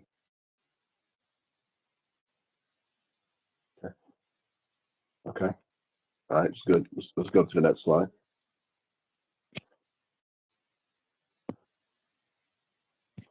Used for conservation of power. Yes. Again, I think that's a part that has to be recognized. And again, that there's a method to the madness, right? It's not just some kind of, there's something to be gained from it for someone. While someone may lose, someone is designed to win. And even when we talk about the social construction of race, we'll even talk about how that was designed as well. So one of the things we're talking about is we're looking at individual versus institutional racism, and I think these are important. I think one of the things we do worse as a country is that we have limited the concept of racism to this one obviously evil individual who's going around killing people of another race and everything else. And it's such a narrow view that it allows us to miss other ways that racism operates. And so the individual, we kind of define it as the beliefs, the attitudes, and actions of individuals that support or perpetuate racism in conscious and unconscious ways. So again, it's important to say and unconscious ways, right? Examples are telling a racist joke, believing in the inherent superiority of white people over other racial groups, or not hiring a person of color. So yeah, those are certain things right there. But then sometimes those things can also show up subtly as well to us. But institutional racism is the ways in which policies and practices of organizations or parts of systems create different outcomes for different racial groups. And so again, you don't actually have to say race, but what you can do is you can set a different policy in place that increases the incarceration for crack cocaine versus powder cocaine at a really drastic level, which will then have these kind of race-based outcomes. You can go to the next slide. So what we're going to do quickly is I'm kind of move this. You're okay. So as we look at this thing, social construction of race. So again, I think it's important to recognize that race is actually not just a biological thing. So it's a socially constructed concept that was used to reinforce the rationale for the enslavement of persons of African descent for economic purposes during the Atlantic slave trade. So again, for economic purposes.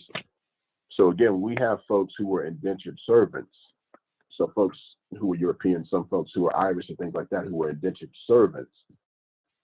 But there was a difference between that versus chattel slavery. And the reason for the difference was to figure out how to better align those folks who were indentured servants with the elite who actually had the wealth than with the African folks who were enslaved who also were being exploited. So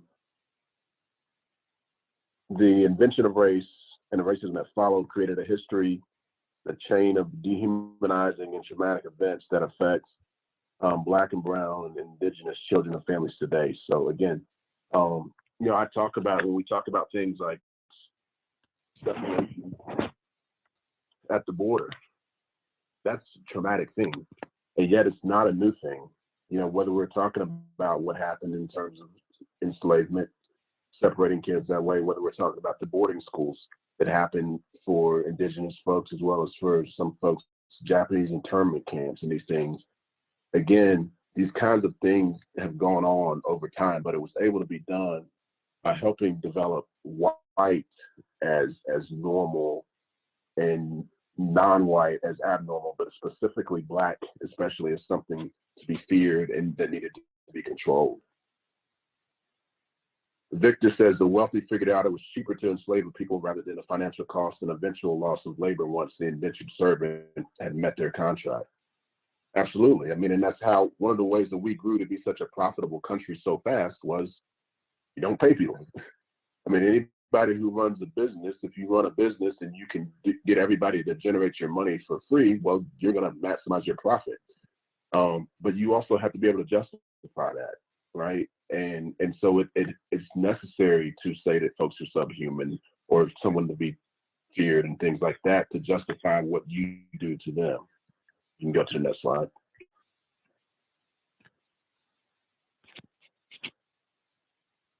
So when we talk about multi-generational trauma, so again, we're not talking about just one generation of folks. And I can say this, I've seen this, a lot of us that work in the space, in the spaces we do, we can see things that happen from one family to the kid, to the mom or dad, to the grandparents, all of these things.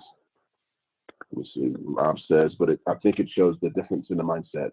Didn't they use indentured servitude to help other white Europeans relocate as opposed to like a slavery situation? Absolutely. So again, sorry, I'll take Rob's first. But again, so one of the things, there's an event called Bacon's Rebellion. I encourage you all to look that up as well. And one of the things that happened during Bacon's Rebellion was that you had folks who were working class white, folks who were enslaved Africans unite against the elite because they recognized that they weren't being paid fair wages and everything else. And they were able to kind of overthrow things for a while. And that was a definite trigger around really, really honing in on whiteness and helping the elite tell the working class white folks that, no, you are not like them, you're more like us. And the only thing that really united them was their skin color.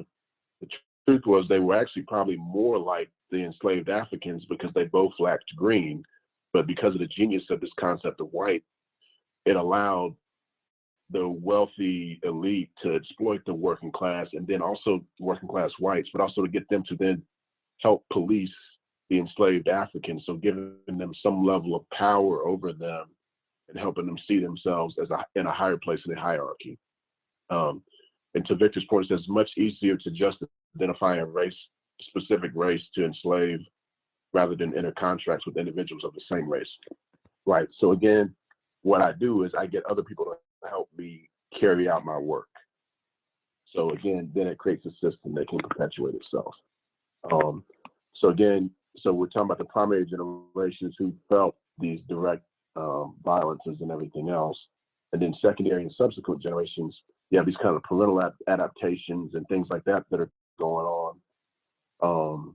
And then you're also seeing effects of things in maternal depression and trauma in utero. So again, when you're talking about experiences of Black women and the high mortality rate that's often overlooked, but also the high levels of trauma. Again, we don't talk about the fact that, again, Black women were not, in most situations, rape is within the same race.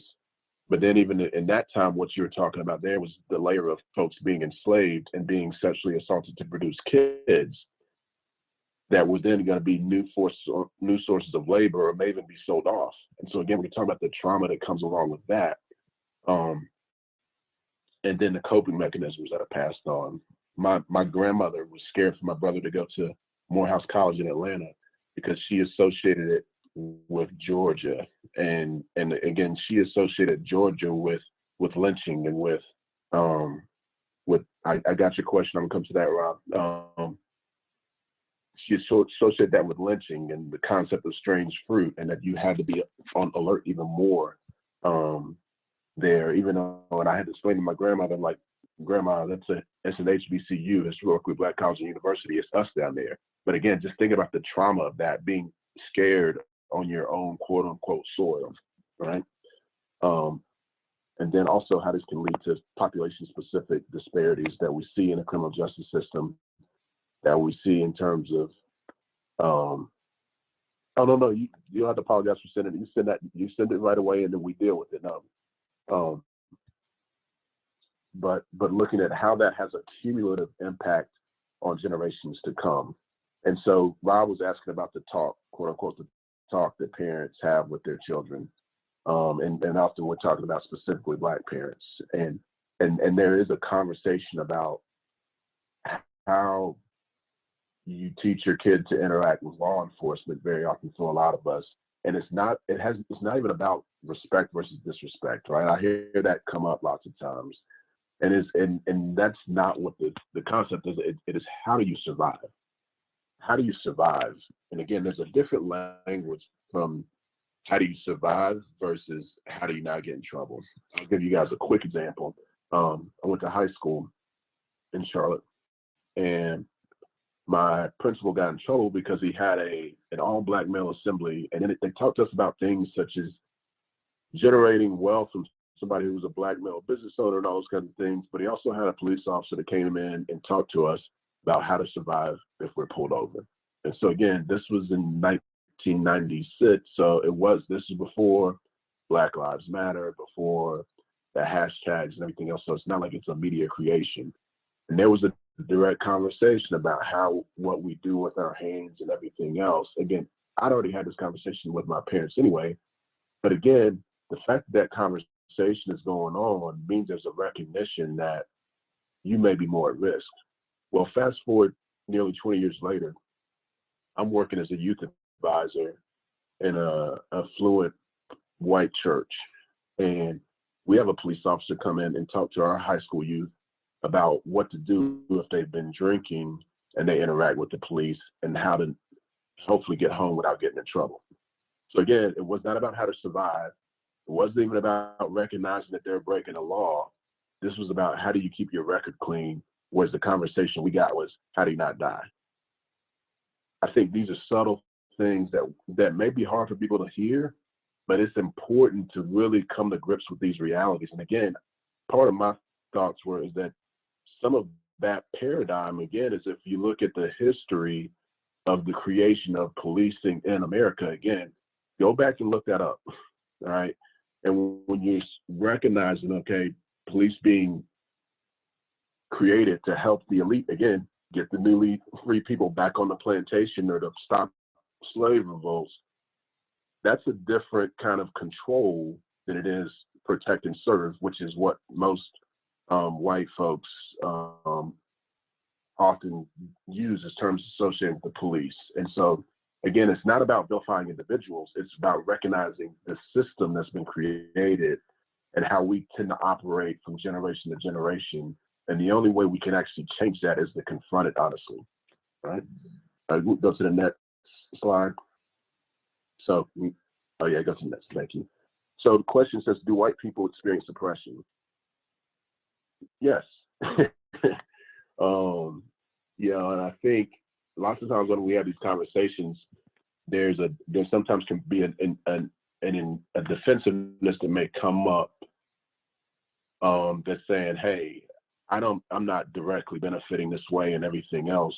I think two things. I think it's important to recognize that when we're talking about the system, it's recognizing that there's a system created for the advantage of white, Anglo, Saxon, Protestant, male landowners. So again, white, race, Anglo-Saxon, ethnicity, citizenship. Protestant is your religion, at some point, whether it's non-Christian, at one point it was Catholics as well as obviously Jews. But again, when we talk about the oppression as well to Muslim brothers and sisters, male. So again, we're talking about heterosexual, dominant male figure, landowner class. So again, in the past, when we talk about the landowners, those were the elite. Those were the ones who could vote and everything else. So lots of times I see the challenges often show up, especially for working class white men or poor white men around these things that are like, well, we have to overcome oppression too. And it's like, that's absolutely true. Because this wasn't actually designed for you, but it was designed to be upheld with your participation, with the hopes that you would align with your whiteness over your lack of property ownership. So quick example, I used to work in Stanley County and worked with somebody who was getting their treatment paid for with me by the state and by the county completely. So again, my population was heavily rural, heavily poor, heavily white, left behind Milltown. And during the middle of the assessment, they looked and they were like, I can't stand people getting these government handouts. And I remember thinking to myself, like, wow. Again, I was a clinician, not an activist. So I want to say, without quote unquote government handouts, you couldn't afford me. And heck, I couldn't afford me then. But because they had been socialized to look at government handouts as quote unquote something that Black and brown people get versus they're paid for government subsidized health care and everything else, I was like, you're gonna eventually vote to strip away the resources you need. And so when we use terms like white supremacy and things like that, we're also talking about not just a paradigm, but also a system that was created to turn people against each other who honestly would make sense to be uniting with each other to help each other out. So next slide. So one of the things we're going to talk about is this concept of attachment. And so obviously you all already have that on the board, but just quickly, when you hear the word attachment, what comes to mind?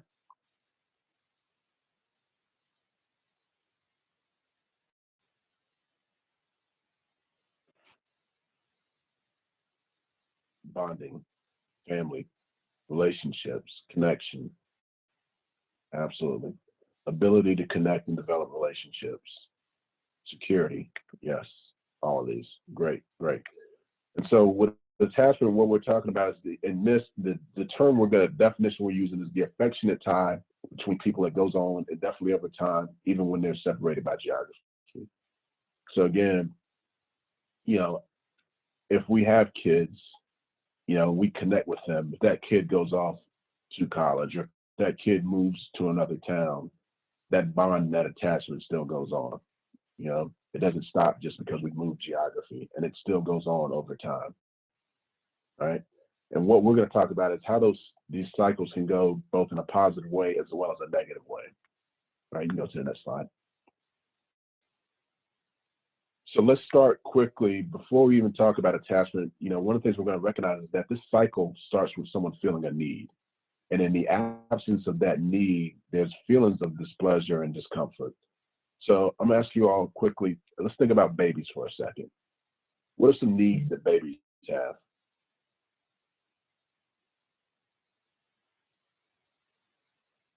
Food, definitely.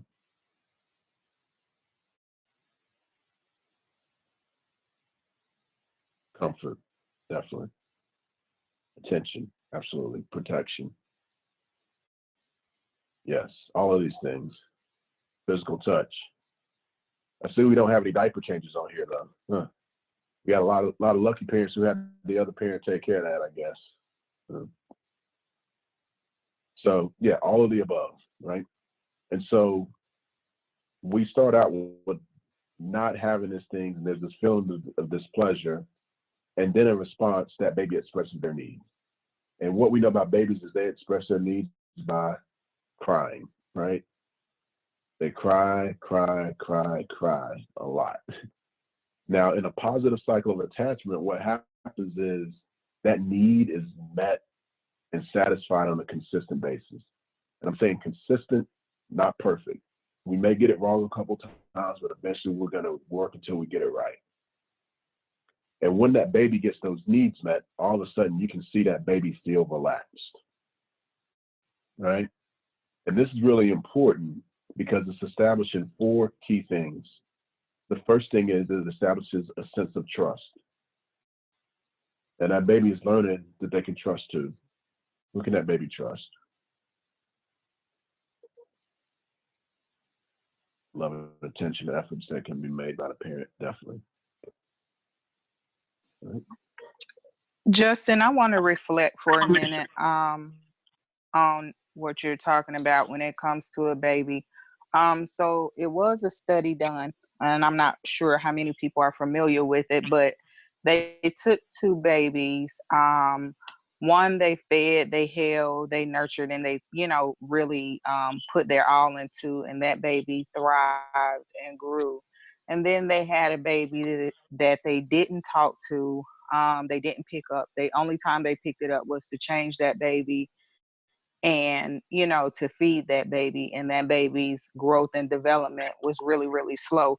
So a lot of times, and I've seen it in the NICU, when it comes to premature babies, those babies that are held more and talked to and cuddled more grow and thrive a lot faster than the ones that are just fed and changed and pumped back in the incubator. And so I think that sometimes we think that protection is what helps a child grow and develop, but that's just the instinct that children are born with.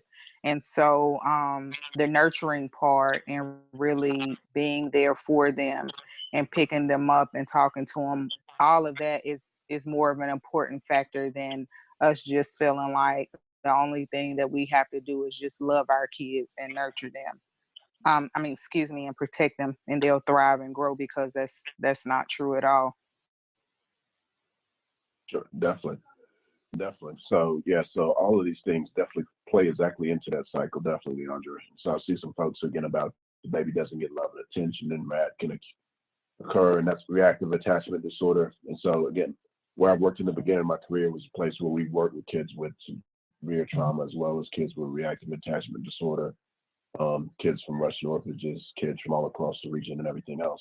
But yeah, so that baby is learning that they can trust themselves. I mean, they're learning they can trust others, they can trust that caregiver, but they also learn they can trust themselves.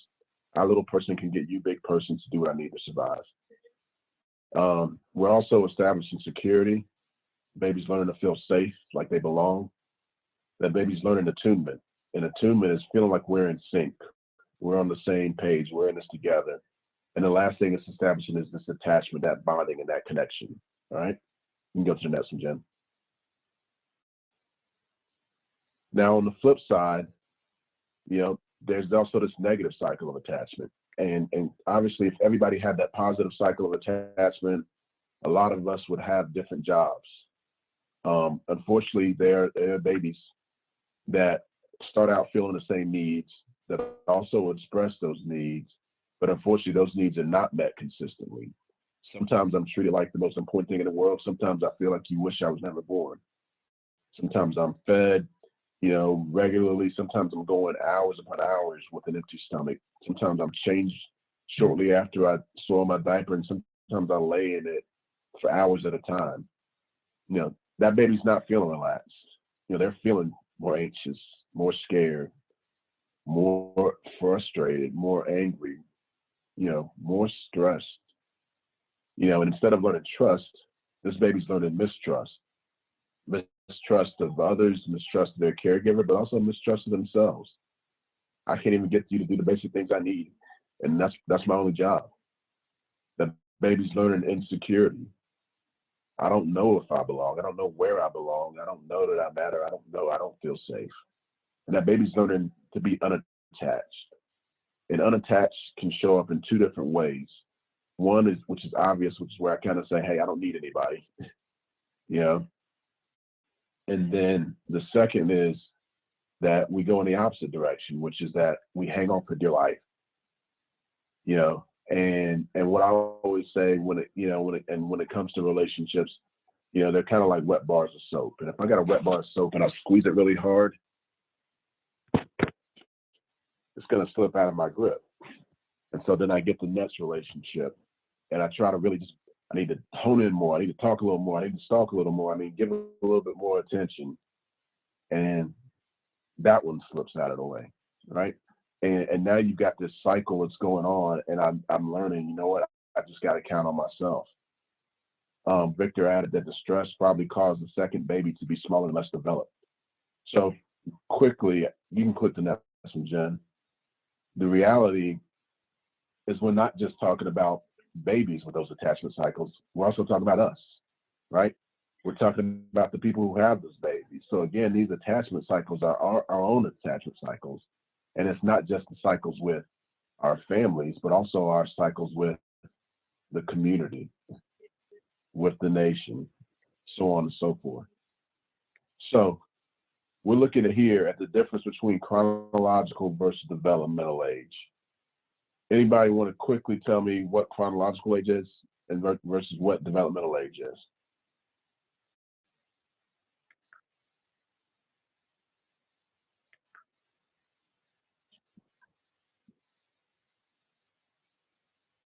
All right, so there you go. Awesome, great. So again, when we're looking at the chronological age, exactly, we're talking about how long you have physically lived on this earth. When we're looking at developmental age, what we're looking at again is that level of functioning, that maturity, those kinds of things like that. And we're looking at them through these different lenses. So we're looking at, at the top, interpersonal. How do my relationships look? Does the age of my relationships, the maturity level, that match my physical age, my chronological age, myself? What level of understanding do I have of myself? Thinking, how do I process the world and process what's happening from day to day and everything else? Feeling, do I manage my emotions? Do my emotions manage me? And then at the bottom, what's the foundation of it all is our physiology and brain development. And so if you think about the slide that Jen showed earlier, that showed the difference between the two brains, the one dealing with severe neglect and everything else, well, you can actually see a biological difference. And then you can also see the impacts of some of these other things. And so why this matters to a lot of our work, not only as mental health professionals, but also as educators, as well as folks in the juvenile justice world, is that it's more important to operate addressing folks at their developmental age than their chronological age. You know, and so we've got these little holes on here, and these little holes. What do some of those holes represent? What do you all think some of those holes represent on there?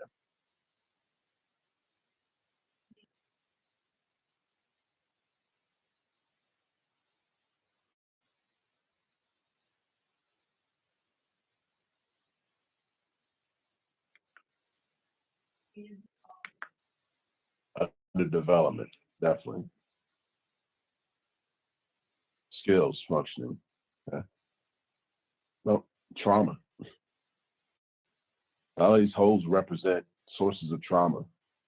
These holes can represent addiction. These holes represent periods of ongoing eating disorders and things of that nature. All right. Yeah, lack of skills and functioning. Sure. So again, our brains go through what we call arrested development. You know, somebody who's dealing with trauma often goes through what we call arrested development. Somebody who's dealing with chronic addiction often has periods of arrested development. You know, something that I always say, depending on my audience, is either a hip hop group or a sitcom, you know, or both, right?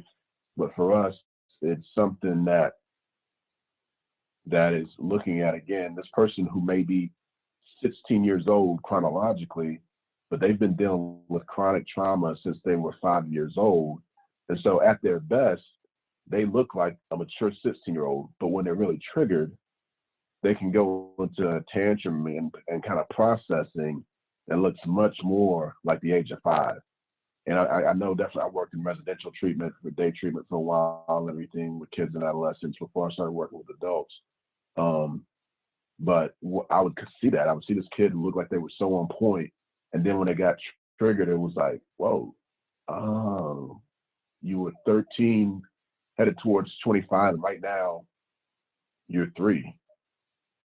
Because that's where the hurt was constantly going on, and that's where we're working to heal. And so when we're working to help folks heal, my approach to it is figuring out, I'm trying to try to figure out where the pain is, and that's where the work and the healing is. And so even if we're looking at, again, how we handle discipline in schools and how we handle things in the juvenile courts, this matters in part because sometimes we're not doing developmentally appropriate things, but also disproportionately we're harming Black and brown, but especially Black youth in these situations because they tend to be looked at as older than they are physically, and that's why Jen studies about preschools and everything else.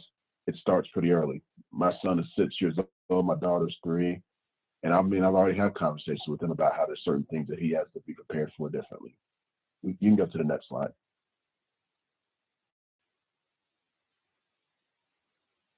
So these attachment cycles matter, because they help form our internal working models of what we simply call our core beliefs. And my core belief is simply how I see myself, how I see other people, and how I see the world, right? And if I'm somebody who experiences my family or who experiences Cabarrus County or who experiences America and through a positive cycle of attachment where I have a need, I express that need is met consistently, I'm able to become relaxed, that creates trust, security, attunement, and attachment. Well, the way I'm going to see myself is as somebody who's a worthy person, somebody who's a good person, somebody who matters, somebody who's competent, somebody who's lovable. I'm going to see other people in the world as people who are relatively trustworthy, relatively good. They're here to help, right? I'm going to see you as a teacher, you as a member of the court system, or as whatever else, as somebody who's here to support. And I'm used to seeing the world as a place that's relatively safe and relatively predictable and relatively just and fair. On the flip side, if I'm somebody who has those needs, I express those needs, but those needs are consistently not met, and I'm left feeling irritable, frustrated, scared, confused, discontented. I'm learning mistrust, I'm feeling insecure, and I'm learning to be unattached. Well, the way I may see myself is somebody who's bad, somebody who's broken, somebody who's unlovable, even evil. One of my first kids I worked with after undergrad at Thompson, I still remember him looking me in the eye one day, and he and I had a lot of one-on-one time together because he was constantly in the midst of things. He looked me in the eye and he called me Mr. Justin. He said, Mr. Justin, I'm evil. And he wasn't saying it to get a rise out of me. He genuinely at his core believed that. But when we found him and his brother, when our program did, his dad had already been killed and his mom was on a drug run. And he and his brother were eating with mice on the floor. What message would I get? I would think something's wrong with me. I would think maybe I'm evil. The way I see other people in this situation is they're there to hurt me. They're going to exploit me. You know? And the way I see the world is it's a dangerous, chaotic, unsafe, and unjust place. Now, the challenge of this is that not only do core beliefs exist for us, but core beliefs also can be kind of self-perpetuating. Because if I've got this negative core belief and I don't trust in everything else, when you come to me and say, hey, trust me, well, for a lot of my clients, the phrase trust me was often followed by something that was completely untrustworthy. So that actually sent up a trigger warning. And so often what I may do is I may reject that person who comes out trying to help me because I don't trust that you're going to stay that way. I think eventually you're going to hurt me. Or when I'm looking at racial dynamics, and Rob, I think you mentioned, feel like I have to deal with the impact of what people before me did. And what I'll say lovingly, this is like the cross we have to bear, right? I worked for 3 years as the only man on the unit of adolescent and pre-adolescent girls. Well, those girls had pretty much the majority of their interactions with men had been with being sexually traumatized, exploited, abused, and those kinds of things. I didn't individually do that to them. However, if I was going to go through the work of establishing a true healing relationship with them, I had to be willing to take the brunt of what they had done and demonstrate through different action that I would be different and I would not throw them away the way they would anticipate, or I would not harm them the way they anticipated. But it certainly is a challenging thing. But the last thing I'll say is that relationships can harm, but they also can help heal, which is where some of the work that we're doing with this. And so again, when we're talking about this, we're talking about not only individual, but we're talking about systemic.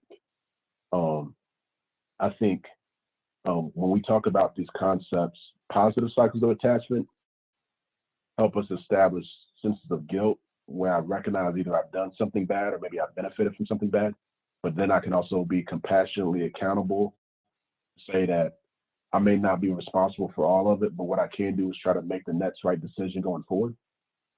Negative cycles of attachment create kind of what we call shame, which is where I recognize I am bad and I internalize that message.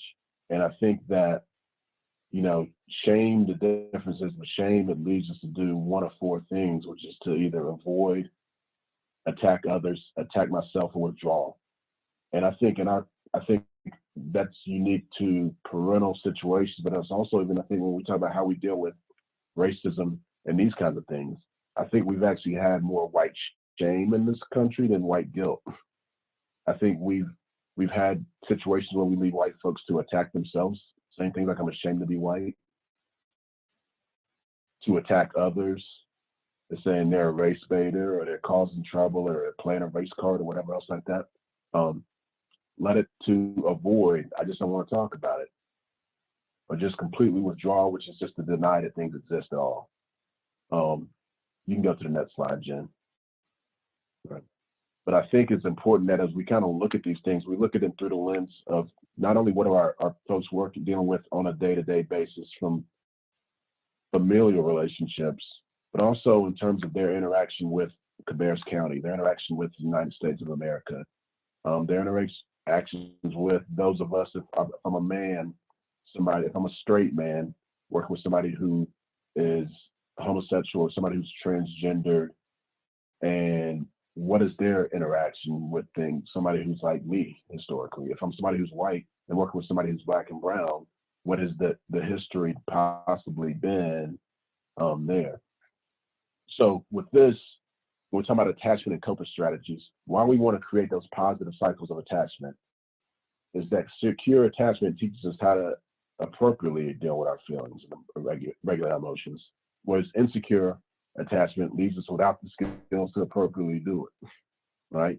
So when we talk about people acting out, one of the things I would say is that all behavior is an expression of need.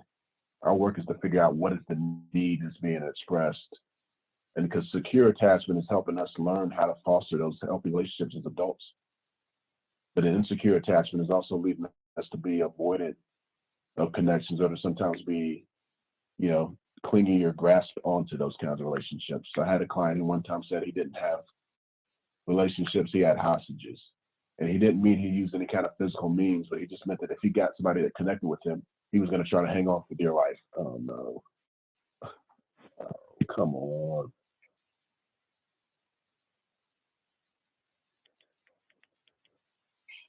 Your face is frozen, but we can still hear you. So I would just keep going. So you can hear me? Yeah, just keep going. Okay, cool. All right. So yeah, I was gonna say you guys were about to hear my complaining because I just got dropped. All right. So sorry, I'm gonna go to my phone to quickly get to the next slide. So apologize again. Speaking of navigating guilt and shame, right? So so here's what I want you all to do. Oh, sorry, last part. So I want to make sure that you all hear from me.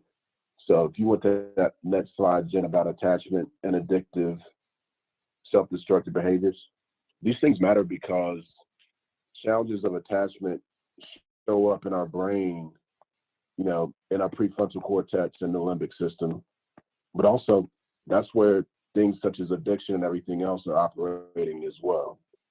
And so other obviously drug and alcohol addiction, but also other self-destructive behaviors that reinforce the same things. And so what's happening in those parts of the brain is pleasure, but also problem solving and survival skills. And so what we're often seeing is that with poor attachment, you're having kind of weakened problem solving skills and unhealthy sources of pleasure and survival. In addiction, you may see somebody connecting drugs, alcohol, and other behaviors like fighting with survival pleasure, and we use it as a problem solver. So our goal is to help retrain the brains of folks, you know, help them retrain and re-empower their brains to see relationships and see other forms of healthy means of finding pleasure, problem solving, and survival, right? So the small group activity I want you all to do, and I'll let Jen's gonna handle breaking out part. I want one group, so there'll be 3 groups. I want one group to answer the question, how might historical and racial trauma affect the cycle of attachment? So again, we're not just talking just about guardian to kid, but also community to individual. How might your own demographic and life upbringing have impacted your positive cycles or negative cycles of attachment with this community? And then the other question is, how do I work through my own feelings and build genuine trust, connection, and community across race and class with children and families who have had different experiences? Okay. So what I'm going to do now is we're going to go into breakout rooms. And so there's room 1, which is going to have the first question. Breakout room 2 is going to have the second question. And breakout room 3 is going to have the third question. And I know that sometimes this can be uncomfortable having conversations with people you can't see or you don't know very well, but we really encourage you to stick with us through these small group activities, and then we'll come back. So we're going to give you about 10 to 15 minutes in these breakout rooms, and then we'll come back and have a discussion. So is everybody clear on which? So breakout room 1, the first question, breakout room 2, the second question, and breakout room 3 will be the third question, and you'll see which breakout room you're in once you get there. So I'm going to go ahead and open the room.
All right. I'm guessing. Okay, everybody's back. And Justin got kicked off again. Is everybody back in the large group?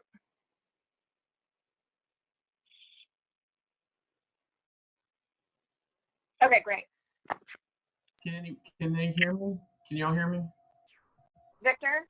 Yes, ma'am. I'm here. All right. Yeah, I can hear. Hi. Awesome. Okay. Rob said he couldn't hear anything. Did everybody else participate in the group? Rob here. Is Rob here?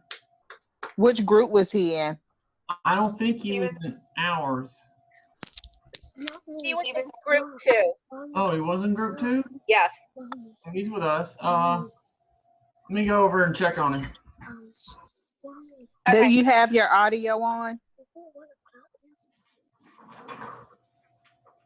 Hey, Rob, can you get in? You're in? You can talk to him? Okay. Okay. So I think Justin is trying to get back on. So let's just go ahead and get started with these questions. So for group 1, you have the question, how might historical and racial trauma affect the cycle of attachment? Who wants to report out on that?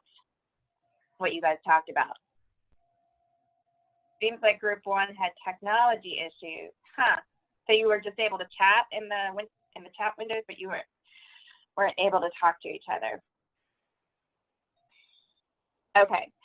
So what Aaron is saying is stronger ties to in-groups who have experienced same traumas as us, weaker attachments to out-groups, especially if we view them as having caused or contributed our traumas. Okay. Anybody else from group 1, you want to talk about what your discussion focused on?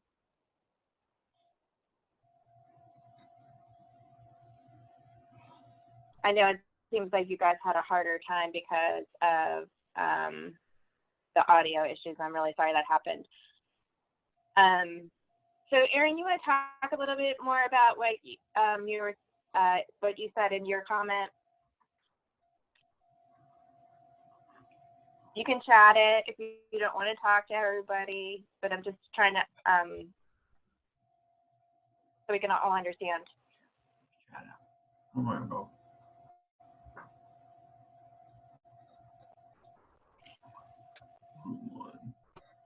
Yeah.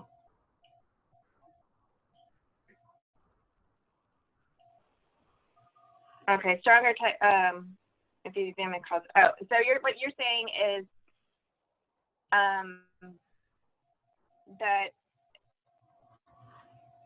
okay, if we view our traumas are less secure attachment to others that are not and are. So what you're saying is that there are more in-group attachments than there are within the same race. Is that what you're saying?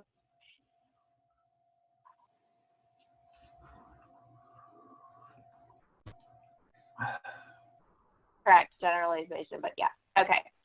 All right, let's go to group 2. Let's see. How might your demographic and life upbringing have impacted your positive attachment cycles with this community? Anybody want to report out on that? So we did a lot of chatting in our group. One lady shared that she found that staying with the family, that she had to move every 2 years because of work, caused her to have attachment issues, and she can chime in. And then we also talked about someone else working at DSS and having to remove children from their families and seeing that as a cycle within the community. And we also talked about how if you're not given what you need to be a good parent and everything in that community is negative, then how do you succeed and become a good parent so that you can stop that cycle of having your children removed from your home? And we also talked about the stereotype of seeing young men with their pants sagging in a community. And so how we've been taught and our minds have been trained to judge a book by its cover instead of just walking up to that person, you know, asking them maybe how their day's going, how things going, and getting to know them instead of just kind of going with the stereotypical cycles that we see all the time. Mm-hmm. Anybody else from group 2 want to weigh in before we move on to the next question? Thanks, Leandra.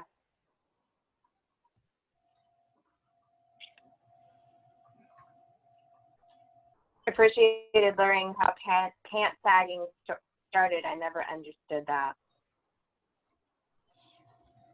How did pant sagging start? I don't even know that. So pants started it started in a prison in California. And so what it was is just a man with their pants sagging was advertising and letting other inmates know that he was available for sex. Gotcha. And then it just transferred to the community? Right. Someone seeing it on TV and just thinking that it was cool, not knowing the meaning behind it. Does that help, Rob? How it relates to current practice?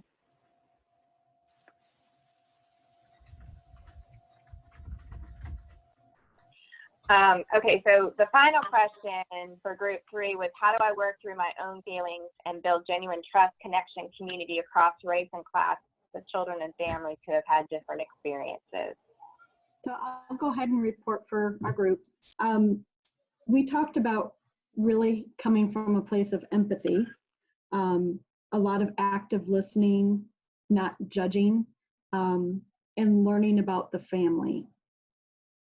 We spent more time with me going back and having to look at the question again than we did, you know, a whole lot of discussion on it. But I think we all agreed that just really stepping out of our preconceived notions and really listening and learning about families and appreciating and respecting different values and cultures. Okay, great. Thanks. Justin? Yeah, and I was going to add, I think one of the things I hope that, especially we talk about this, and I'm always very clear when I say this in terms of professionally having worked across the board with populations, you know, whether it's poor, black and brown, poor, white, affluent, black and brown, affluent, white, abuse and negative cycles of attachment don't discriminate. Like, I think sometimes there's an inherent bias that we have that makes us think that, well, wealthy people parent their kids better or wealthy white people parent their kids better, which is not actually true. In terms of just seeing the levels of trauma that show up in our office and everything else, I think it's important, especially when we're talking about kind of DSS removals and things of that nature. One of the things we find is that, again, there tends to be similar incidences of abuse, even within races. However, the removal is much greater for African American families. But I think, again, going back to when we talk about the paradigm of who do we see as savage, who do we see as civilized, and those kinds of things is really important. But also when we talk about these systemic attachment cycles, understanding that how, again, when we look at how things like incarceration and, you know, having a record show up and how that impacts things, but also recognizing that, again, there are people who are doing the same behaviors who don't get penalized the same ways. And I always say, working in the world of addiction, that's, if you want to understand inequity, look at drugs. That's all you have to really look at. There's a lot you can look at, but if you look at that, what I always say is the people who use and sell the most drugs versus those who do the most prison time for drugs look very different. And I think it's important to recognize when we talk about, you know, again, opioid epidemic versus the crack epidemic. There's a reason why we decriminalized opioids. It's not because heroin all of a sudden stopped being a street drug. It's because who's being impacted? Who is it that it's okay to incarcerate versus who is humane and worthy of treatment? And so I think it's important to kind of recognize how these things show up, but then how does it show up in terms of how it impacts our families and everything else on a certain level. So I just saw a couple of comments. I've said I've worked with drug dealing teens who were the children of a NASCAR engineer, 5,000 square foot house, multiple cars, stay at home, but still a criminal. Yeah, and I think the thing is I think when you're talking about a lot of these things, most people buy drugs from people who look like them. Even Leandra was talking about the term black on black crime. Yeah, that was a term that was created by Black people for Black people that internally try to help hold each other accountable. But the reality is that most crime, the majority of crime committed towards white people is also done by white people. The majority of crime committed towards Black people is by Black people, but that's a result of segregation. We tend to commit crime against those that are close to us. But again, what does it mean when we kind of look at paradigms? And again, looking at somebody, I think Victor's talking about wanting to rebel against common sense. But again, who has the freedom to rebel? You know, so there's certain kids where their rebellion is praised and certain that is demonized and criminalized. And how does that again play out as these folks grow up and now have kids themselves who then kind of go through that same cycle as well? Okay. So with this, we always like to do a panel discussion. We're a little behind right now, and that's fine. That always happens with these kinds. But I think we're going to move on past this because we have other content to get to. But I think it's important that, because obviously me, Justin, and Leandra all have had very different experiences growing up in a racist society. And I think that it's important for all of us to look at our own experiences and understand that we are all affected by the remnants of slavery. And it's just really important that we understand that we've all been socialized within this racist society to see that whiteness is preferred, and that the social construction of race and how that plays out. So Victor says, also, we were all kids and teens at one time. I know that I wanted to rebel. Oh, that black on black, white on white. What difference does it make? The mentality, the entitlement that the criminal victimizer has is what I think should be addressed. And I think to Victor's point, I think with those terms, I think part of bringing those out is, again, looking at how terms are utilized to either address a problem or to avoid a problem. Very often, like when someone talks about things around police violence and things of that nature being disproportionate against Black citizens, someone will say, well, what about black on black crime? And so the first thing is always like, these are not related concepts. And again, people tend to commit crime in proximity of each other, but police officers have a role, which is, we say, is to serve and protect. But sometimes these terms can be used to distract us from addressing things that are more uncomfortable to talk about, such as racism and how these things show up. But yeah, my point in bringing up the term black on black versus white on white is, again, just to talk about the power of language, because we don't call it white on white crime. We just say crime. So when we say black on black crime, that again, it doubles down on the long-held stigma of who's a criminal in our society and everything else. And so your point about police having to go home safe after their shift is over, I think that's absolutely true. But also as citizens, you know, we have a goal as well. And I think the challenge is figuring out, recognizing, again, there's an inherent, there's socialized to be a fear of interactions with Black folks. And so even if there are more white people killing police than Black folks killing police, there's a greater fear that's socialized in that. But on the flip side, as parents, if I'm having to socialize my child of how to survive an interaction, that's a very different responsibility that it's not about demonizing police or anything like that. It's more about recognizing the systemic realities that in itself is a burden, and a mental and emotional burden that may lead someone to even be scared about their kid going out and having what would be called quote unquote normal adolescent fun, because it may end up with the loss of a life. And then also, Go I ahead, was Leah. reading where it says I deserve to take from someone else is right. Um, I can't say that that's how a criminal feel. I myself am a convicted felon. I work with them every day, and nobody has the idea that they deserve to take. I think what a lot of people fail to realize is um, a criminal can be anybody, number one. Um, and so you don't look a certain way, you don't have any of that, but your idea of feeling like you can take from someone else, that's never your idea.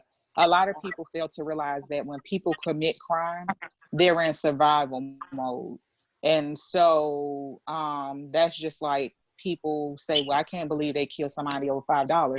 Well, if that $5 meant that you were going to be hungry for the next week, or that you were going to be able to buy you something to eat today, then you're fighting for survival. So a lot of times crimes happen because people are fighting for survival, and then sometimes some crimes are just greed, and we have to distinguish between the two of what they are, and how that works. And also, Justin, to piggyback on you talking about the police, my encounter and my thing with the police is that you're here to protect and serve.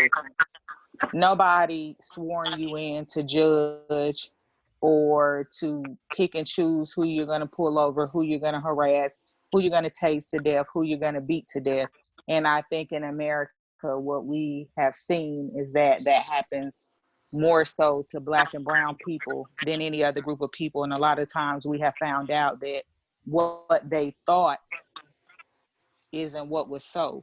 And that's because, again, you've been taught that a lot of white people have been taught to be scared of Black people. And so when you have a white cop hiding behind his badge of honor, or even in the military, because I was in the military, then that's their way of almost being like a slave master all over again. So it goes back to the beginning, of the conversation about power and wanting to be in control. So I think that in my mind, that's how it works. And that's what I've seen from the work that I do. Leandra, there was a question about internalized racism. Do you want to talk about how that plays a role in all of this? So with internalized racism, I just think that a lot of times is what was handed down to you, and what people taught you to believe, and what people taught you to think. So that's just like someone, when Justin was speaking on a person having multiple children, and people thinking that, because they have multiple children, that they're dependent upon the welfare system, and that's a handout. Well, guess what? A lot of people believe that. And so that's internalized because you've been taught, and that's been beat into your mind that that's how that system works. And even with being a person that's a convicted felon, it's been beat into people's minds that once you've done your time, you don't deserve a second chance. And so all of these things are things that we don't really think about, but we need to start thinking about, and how they affect other people. And so even in our discussion, it was a good discussion, because that was part of the internalized trauma of talking about being a social worker, and how seeing that cycle over and over again. But again, that person is dealing with internal trauma.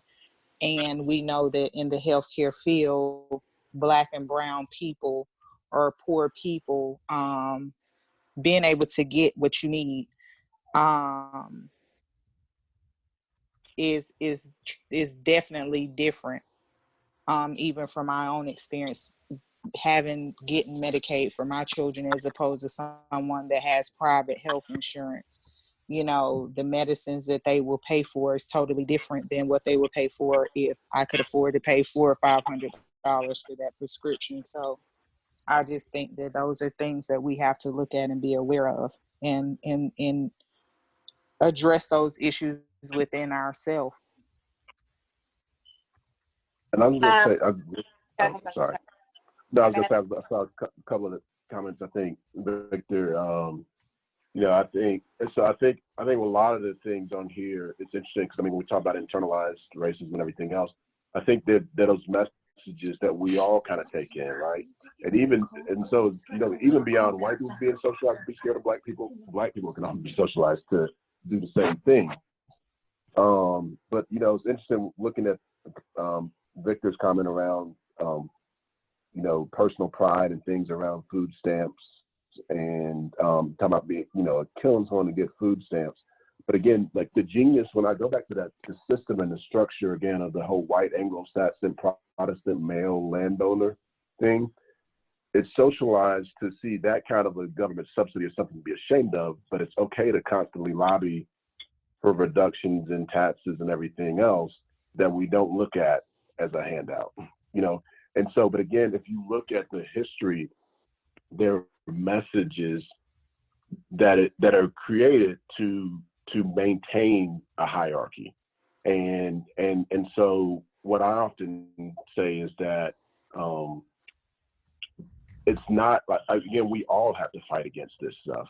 And so, we talk about the language of being racist versus non-racist, and that non-racist is just neutral.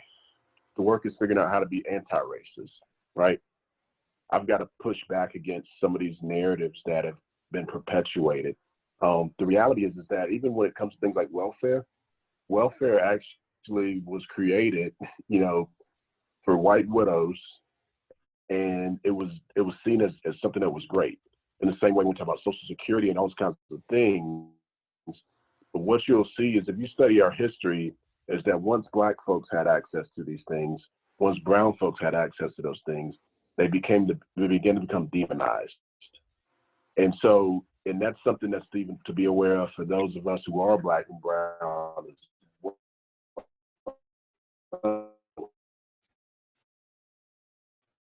That we who's utilizing a government for support in the same way everybody in this country utilizes the government for support. It's just, how is it done? Is it my mortgage reduction? Is it a tax cuts? Is it these things? But again, mentally, how do we change that paradigm so when we're working with our clients, right? Exactly. So Rob was talking about that generational poverty. Recognize what is a reason why more likely need stuff, because when folks who served the country, like my grandfathers, didn't get money from the GI Bill, there's wealth that's not able to be passed down like in other generations, that has a disproportionate impact. And so I think the challenge for all of us is figuring out how to not unintentionally play into the same paradigm that not only raises white above all, but also raises wealthy above all. Because I think that's something that is very easy for us to do, and who we give the benefit of the doubt to.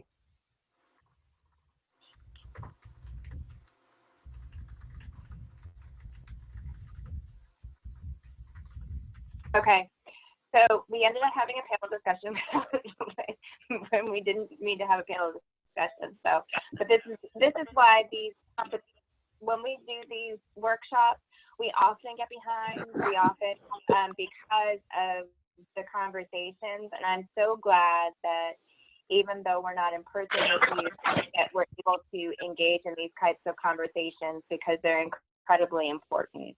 So, all right. We got another question, comment. Okay. I can answer. So, Rob, I can answer that personally. Yours. I understand welfare to be meant to be short term. Use it and get off of it. If it was that simple, I guess then it wouldn't be an issue. But I think a lot of times what a lot of people fail to realize is You look at someone like myself that have 5 children, and they have different disabilities, and I'm mandated by the state to do certain things, or social service will come in and remove my children. Or like when my daughter was going through a mental health crisis, and they told me that I had to take her to mental health by 12 o'clock that night, or they were going to issue a warrant for my arrest. So when you go on a job and you're making minimum wage, or you're making a decent salary, and one of your children has a mental health crisis breakdown, and you no longer receive food stamps or Medicaid, and this job says to you, okay, well, you've been out for 2 days, Ms. Garrett, we got to terminate your position. Well, guess what? I've been working here for 3 years. I'm no longer receiving food stamps or any benefits. What happens? I have to go back to that same system that I worked hard to get away from. And so I think that people fail to realize that this system is designed exactly the way it was meant to be designed.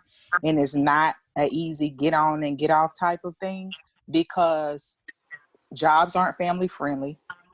There are not a lot of jobs that a lot of people on welfare qualify for.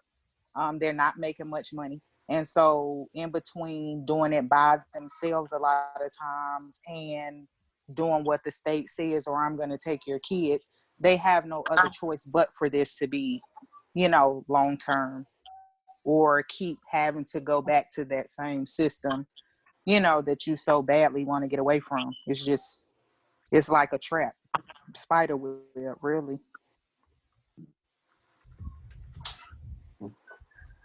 And Heather said that there's a lack of understanding that people have a lot to balance, especially when parents have to choose from attending a meeting about a child and keeping a job so they can take care of their whole family. So back to your point, Leon.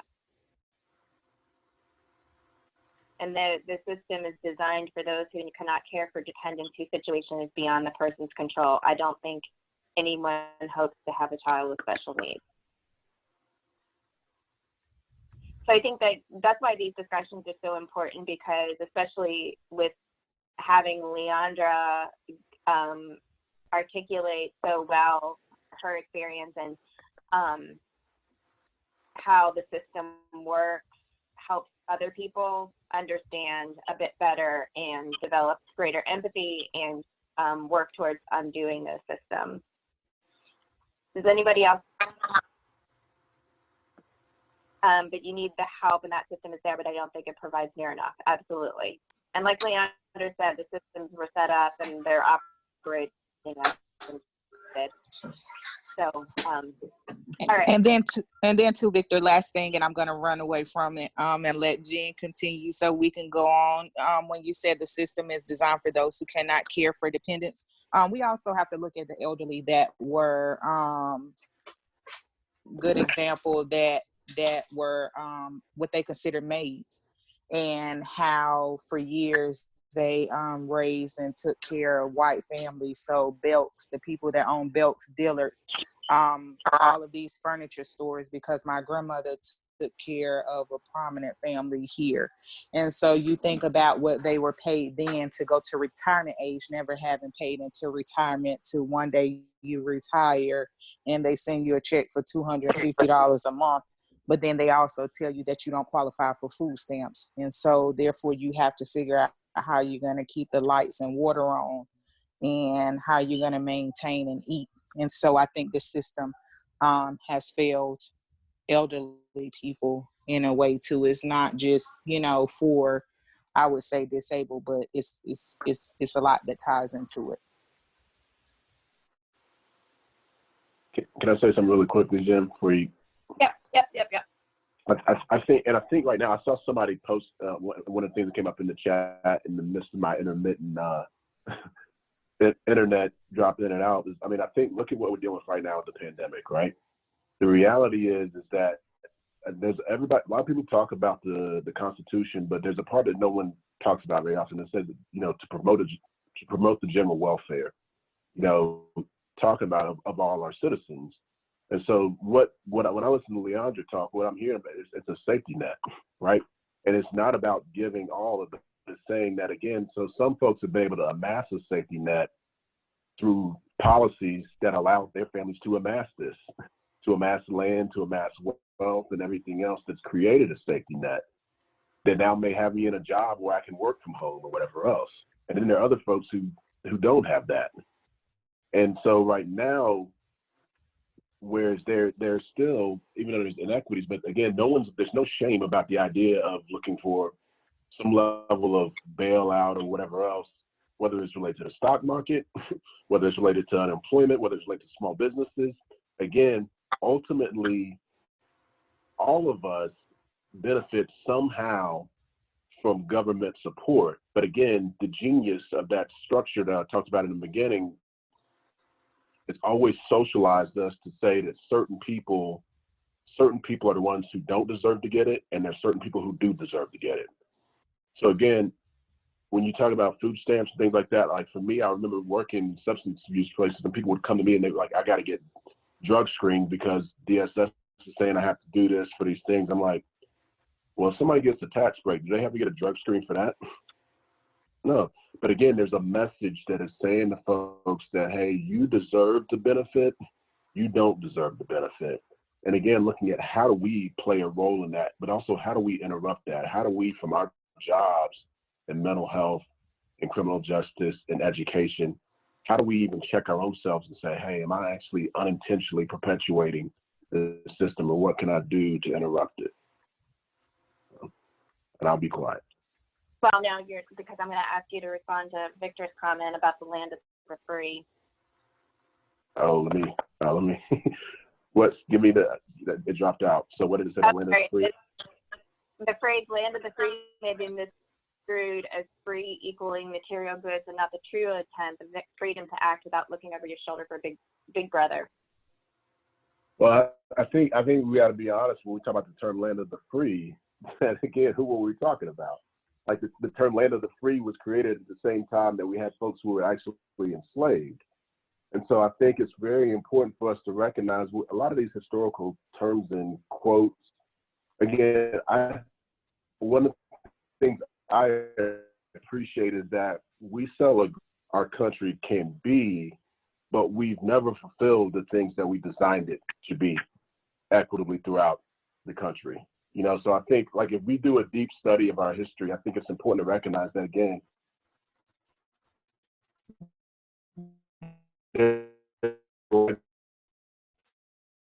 how things played out by that white Anglo-Saxon Protestant male land-owning wealthy class, and that was who was allowed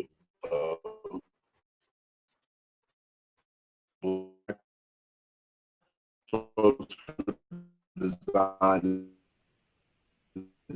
three-fifths of folks who had enslaved population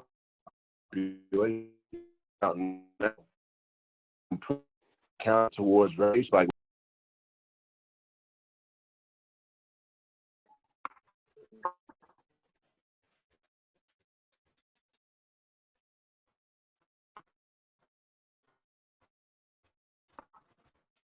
I don't know.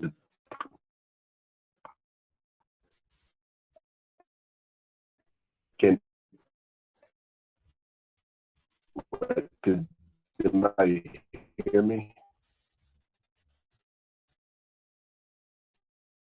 Back on. I can see you now. Yes.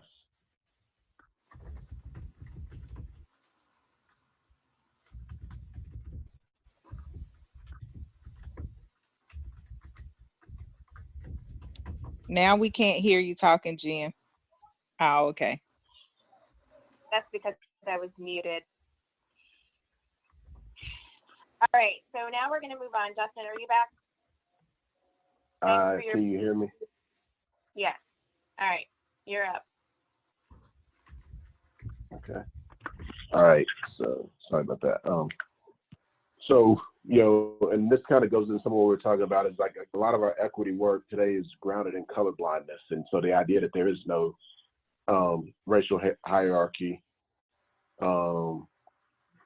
you know, it doesn't consider the permanence of race's role within our nation's institutions. So again, not looking at the cumulative impact of these systems over time. And I think I saw an apology that came up, and I was like, no, I think no need for any apologies. I think this is good conversation. So it leads us to rely on Band-Aid interventions or approaches. So again, we will kind of string together a quick fundraiser, or we'll donate some food here and there, which again is very important stuff. But again, I think it's important to look at, again, Martin Luther King's quote, which said that philanthropy is commendable, but it must not lead the philanthropist to fail to recognize why it's necessary to begin with. And so, you know, looking at systemically, what are the changes that need to be made? And so it sustains white as the norm and ensures that this frame of reference for all behaviors, interactions, and experiences, as well as establishing policies and practices. Those in power tend to promote practices that benefit themselves. Someone says, I think we can use some education around reverse racism. I think one of the things I'll say very quickly is that the term reverse racism is a misnomer, because racism is about power. Like, everybody has the capacity for prejudice. I absolutely have biases. I absolutely have prejudices that I have to work through. But racism is actually about structural power. And so in the same way, like if I'm flipping it from me in terms of sexism, I have a responsibility to combat sexism as a male that's different than a woman. You know, it's not a woman's job to stop sexism. That's something that's responsible for men. If I'm somebody who's heterosexual, you know, as somebody who is that, I have a responsibility to combat homophobia. It's not the folks who are gay, lesbian, bi to interrupt that. And so I think the term reverse racism is actually is a misnomer. And so if we're using that to talk about affirmative action, what I would say to that is that affirmative action actually benefits white women as much as anybody else as well. But that's a longer conversation. But I think the term reverse racism is something created, again, by elite folks to keep us from looking at the fact that they're passing down advantage to their heirs. But so again, going back to the colorblind ideology, it actually stops us from thinking critically about race. It allows us to avoid talking about racial inequity in our systems, and it often leads to more biases. And so I always say this again, telling us to do the work we do and to avoid talking about race would be like telling an oncologist to not talk about cancer. They look at the tumor and they identify the tumor as cancerous or not, and they work to remove it. We try to avoid acknowledging a tumor and instead say things like, well, but you have a nice smile. You know, we have to figure out how to address these things more directly. You can go to the next slide, Jen.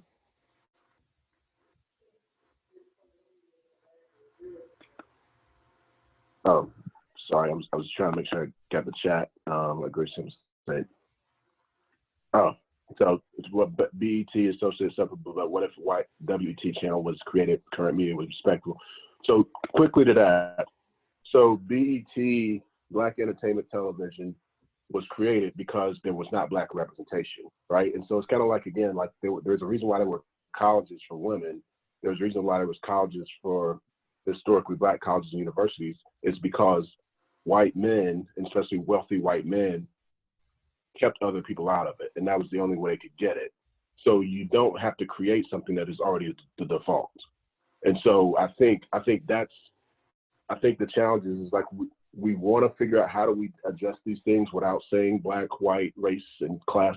But again, no oncologist worth their salt addresses cancer without directly addressing malignant tumors. So colorblind ideology is the same things like, I don't see color, I believe that we're all equal.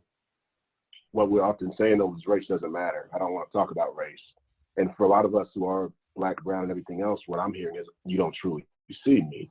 Not that you're meaning that way, but what I'm saying is there are certain things I know in my life, again, conversations I have with my kids that are absolutely necessary. Conversations that were had with me from the time that I was 5, that as a big Black boy, there were things that I could not do the same way my peers could, because I would get in different kind of trouble. All right. So You can go to the next slide, Jen. And so when we talk about kind of the effects that historical and racial trauma have on seeking help, I think, Leandra, you can take from there. So we're talking about the effects of historical and racial trauma on seeking help. More likely to end therapeutic services prematurely. That's a personal experience for me. That is very true. You're treated very different when you have children with disabilities and they're getting any type of services or no services at all.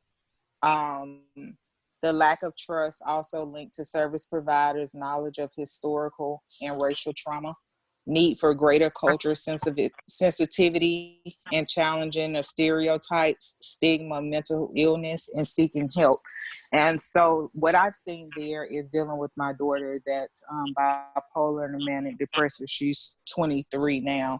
But even now, her having to go to a public mental health facility as opposed to a private mental health facility if we had money, if we were rich, or we had a different type of insurance. And also with my boys, the therapeutic services that they receive are none. I have 2 boys with autism and they don't receive any type of therapeutic services.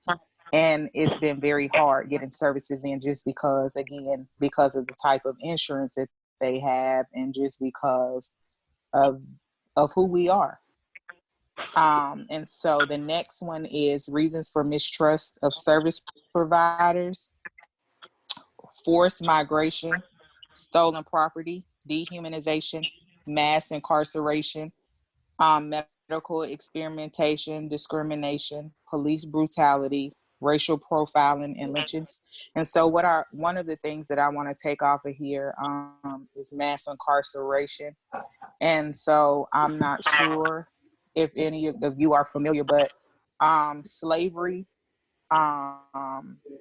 is very consistent with mass incarceration. There's not a difference. I've been to the museum that Brian Stevenson done, and it's the exact same thing. The way that Black and brown people are forced into prison, and a lot of this happened during the crack epidemic that Justin talked about.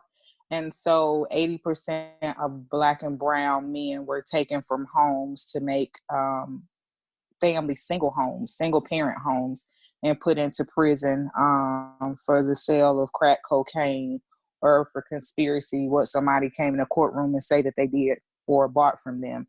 And so a lot of them were given 2 and 3 life sentences, 50 years with no possibility of parole, 100 years. And so it still happens. I do court watch and I do court support. And so this is something that still continues to go on today. And so next is rethinking how we address trauma.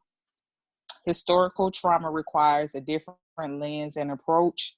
Seek to understand the historical roots of trauma for certain groups of people. Must address the roots of the trauma. Policies and practices related to housing, education, health, mental health. Understanding historical trauma will lead to greater empathy and meaningful change. And that is very, very true.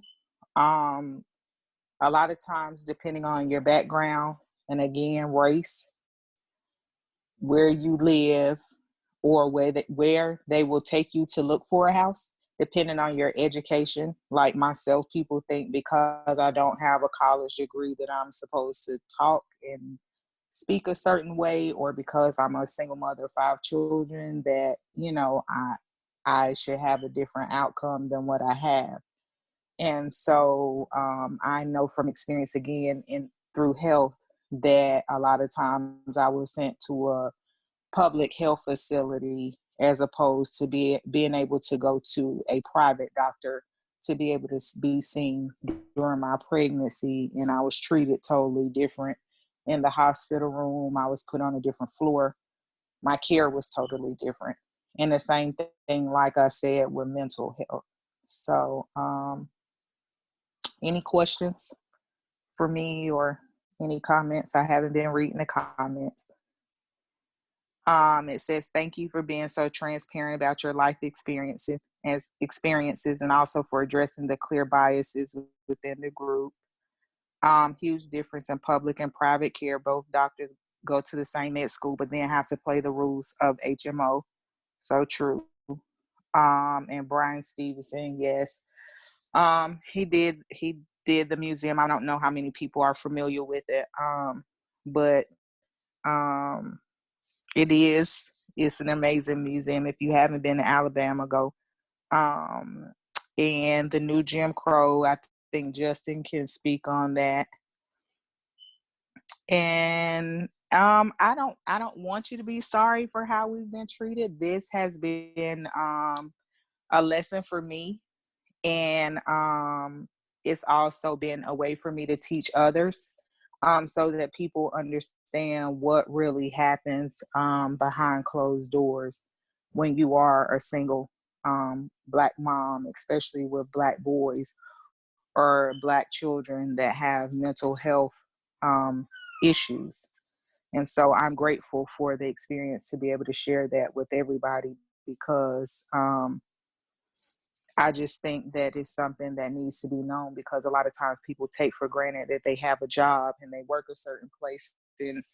And so they complain about how much medical insurance costs, but it at least affords you to be able to see a decent doctor that's going to give you, the diagnosis that you need, and not keep having to come back day in and day out because your child has 104 temperature, and the only thing that they're saying is, oh, well, she just has a fever, come back, if it doesn't go down. So, I think that a lot of times we complain about things that we never think about walking in somebody else's shoes and their experiences, and not having, and how that has affected their life, and how that trauma will continue over and over and over again. And so a lot of times we pass that on to our children, because as a single mom, I'm suffering and doing the best I can with my kids. And then, my kids having to suffer in a certain manner because I am.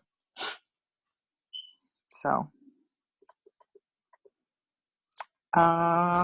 Jen, do you want me to keep going, or Justin, we turning this back over to you? Historical trauma from a. You're talking about rethinking how we address trauma? Can you see my screen?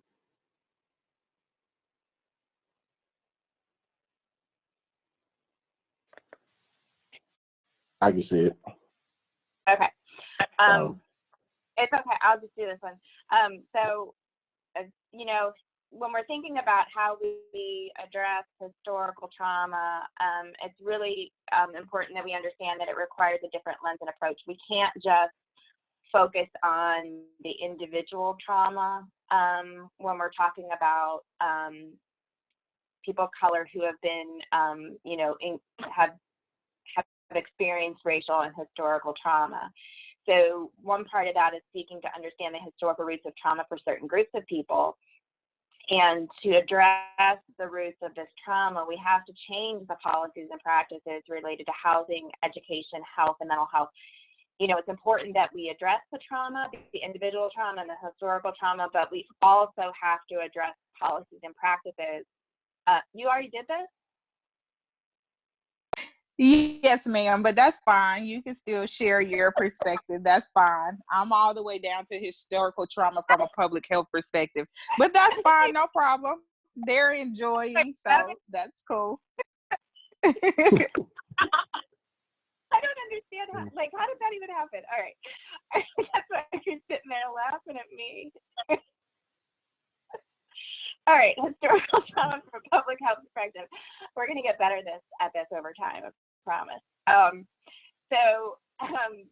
We have to look at the patterns of how patterns of stress are often influenced by the immediate environment. So not only the immediate environments of what happened in the home, but what's happening in the communities, you know, thinking about what's happening in Cabarrus County, the policies and practices, the history of Cabarrus County, and how that plays into individual traumas for groups of people that are shaped by perceived and actual threats to their safety due to the past traumatic experiences. So there's this, you know, transmitting an implicit and explicit messages to children to ensure their safety, like Justin was talking about earlier, and how we all talked about, we engaged in that discussion about the talk and those kinds of things, that you have to think about how, the caregiving environments and how the history, the historical and racial trauma plays into their parenting and how they are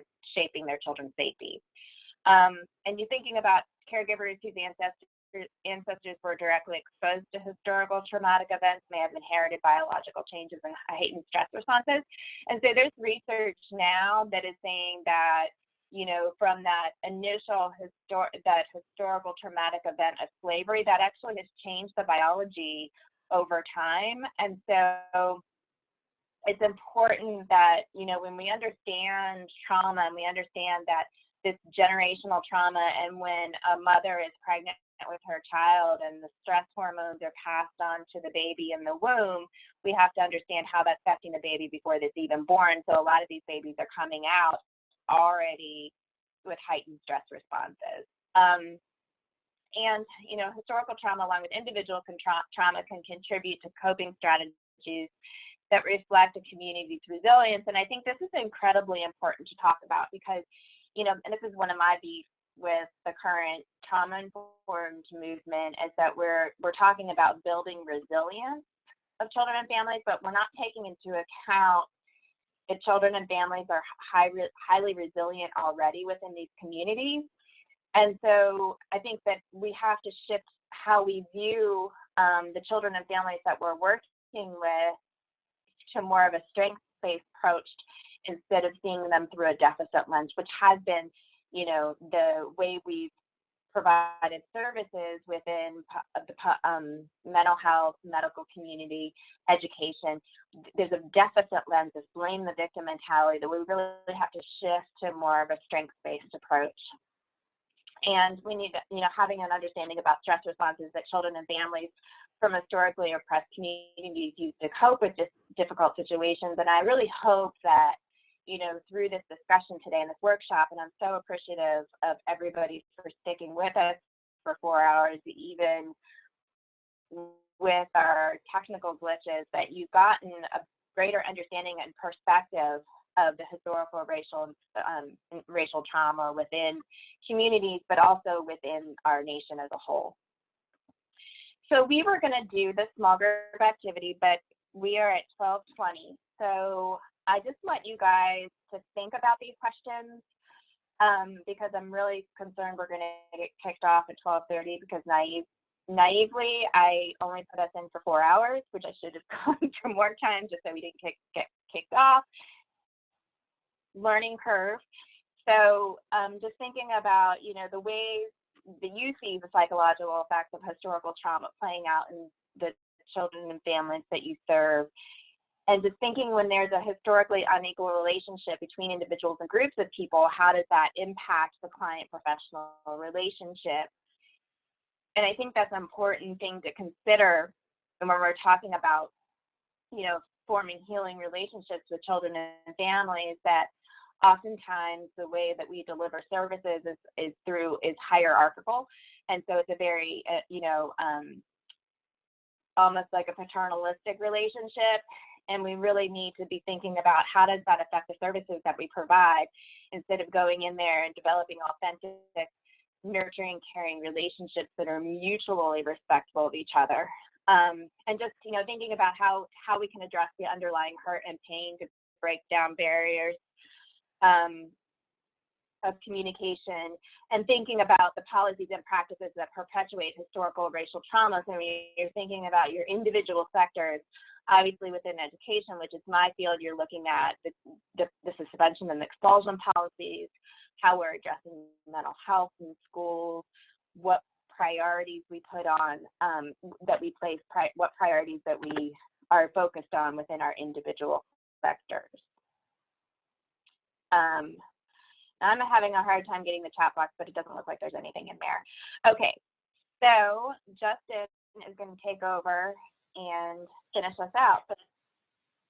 Yeah, and I think there was a question about CEUs, and we'll certainly, I think we'll talk to everybody's, I guess, respective organizations on how that's handled and everything else. So, but yeah, that would be my anticipation. But all right, so what we're talking about here, we're talking about building healing relationships with children and families.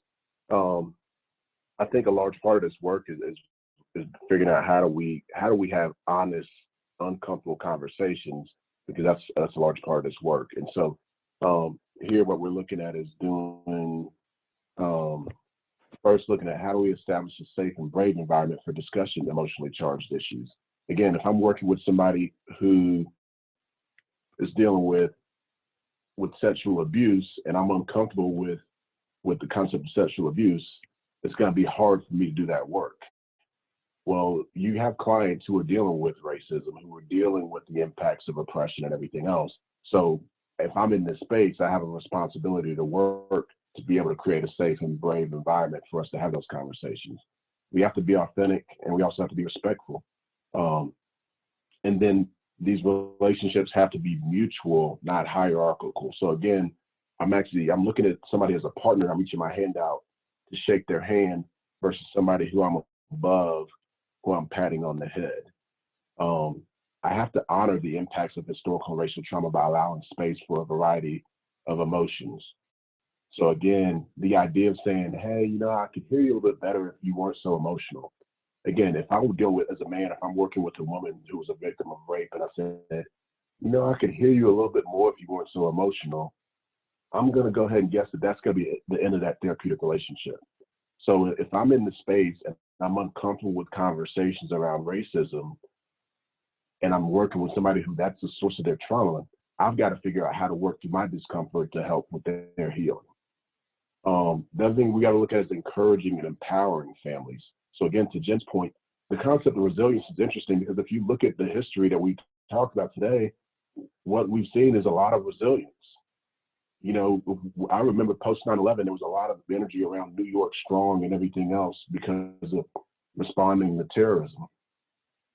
Well, what we've described today has been a lot of terrorism, generation after generation after generation after generation, on home soil by folks that we live and work amongst on a day-to-day basis. We just don't recognize it as terrorism. But so if folks are already resilient because of the fact that they're doing what they do from day to day, but then our work is to figure out how do we not only point out what maybe is not going well, but how do we also support what they're doing well and lift that to the next level. You can go to the next slide, Jen. So we're looking at this cycle, all right? And so we're talking about, again, this is Yellow Braveheart again, we're talking about the return to the sacred path, which I love. There's not necessarily going into a religious space, but when we talk about a spiritual concept of this, I think with the healing, there is a spiritual part of this. But the first thing we're looking at on here is confronting historical trauma and embracing our history. That means being honest about our history. And that means me saying that, some of the things that we sell as the history of America are just not true. It doesn't mean we can't make them true going forward, but again, it's important for us to really look at how did we get to where we are. When we start talking about things like citizenship, let's look at how that was defined and how our country got made to look the way it did, because it didn't happen organically. It literally said these people can come and be considered a citizen, these people can't. That's how the makeup happened. Understanding trauma.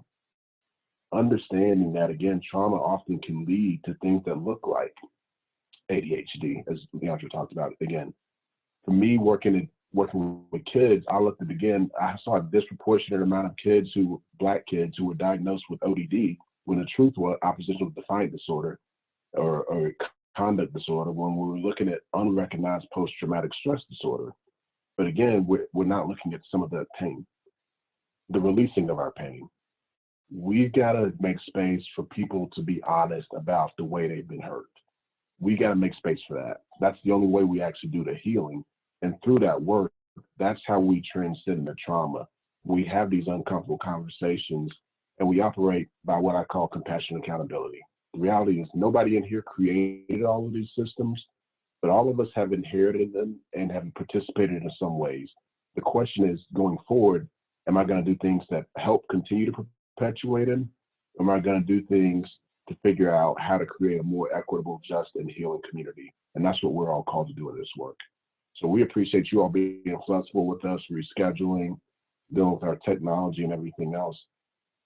Right here, we're talking about healing justice. Again, thank you. So, no, we want to make sure that we're creating the work that kind of recognizes traditions. And so again, when you're looking at indigenous cultures, they're very great about a lot of this work, but we got to have that education, and then we've got to reclaim our stories. We got to reclaim our stories with an honest, even if it's uncomfortable way, to be able to move forward with true reconciliation. You know, that's some Jen. So again, we must commit to examining and identifying our own biases, because we all have them. We have to search for the ways in which historical and racial trauma play out in my own work life, because again, some of us have our own secondary trauma, right? We got to seek accurate information about the cultures of children and families that we work with, not rely on stereotypes that we all carry. I've got to push myself to read books about racism and biases, even if they make me uncomfortable. Closing my eyes does not make it go away. You know, it's not one of those things where if I can't see you, it means it doesn't exist. And the last thing is we've got to have courageous conversations about race, about discrimination, and about the work of healing. And this is the start of it. And I'm hoping that you all will continue this work. We're grateful that you have given us this opportunity to participate in this with you. All right? You'll see all of our, go ahead, Jen. Yeah. Thank you. No, close it out. You got it. No, because I didn't know if you were going to say, but there's our contact information. Feel free to contact us if you have more questions, or just, reach out if you have any needs. So we really appreciate you, like Jessica was saying, we really appreciate you sticking with us through the rescheduling and technological issues. And I hope you all have a great day. Yes, we'll be sending the recording, Christy. So, all right, thank you all. Thank you.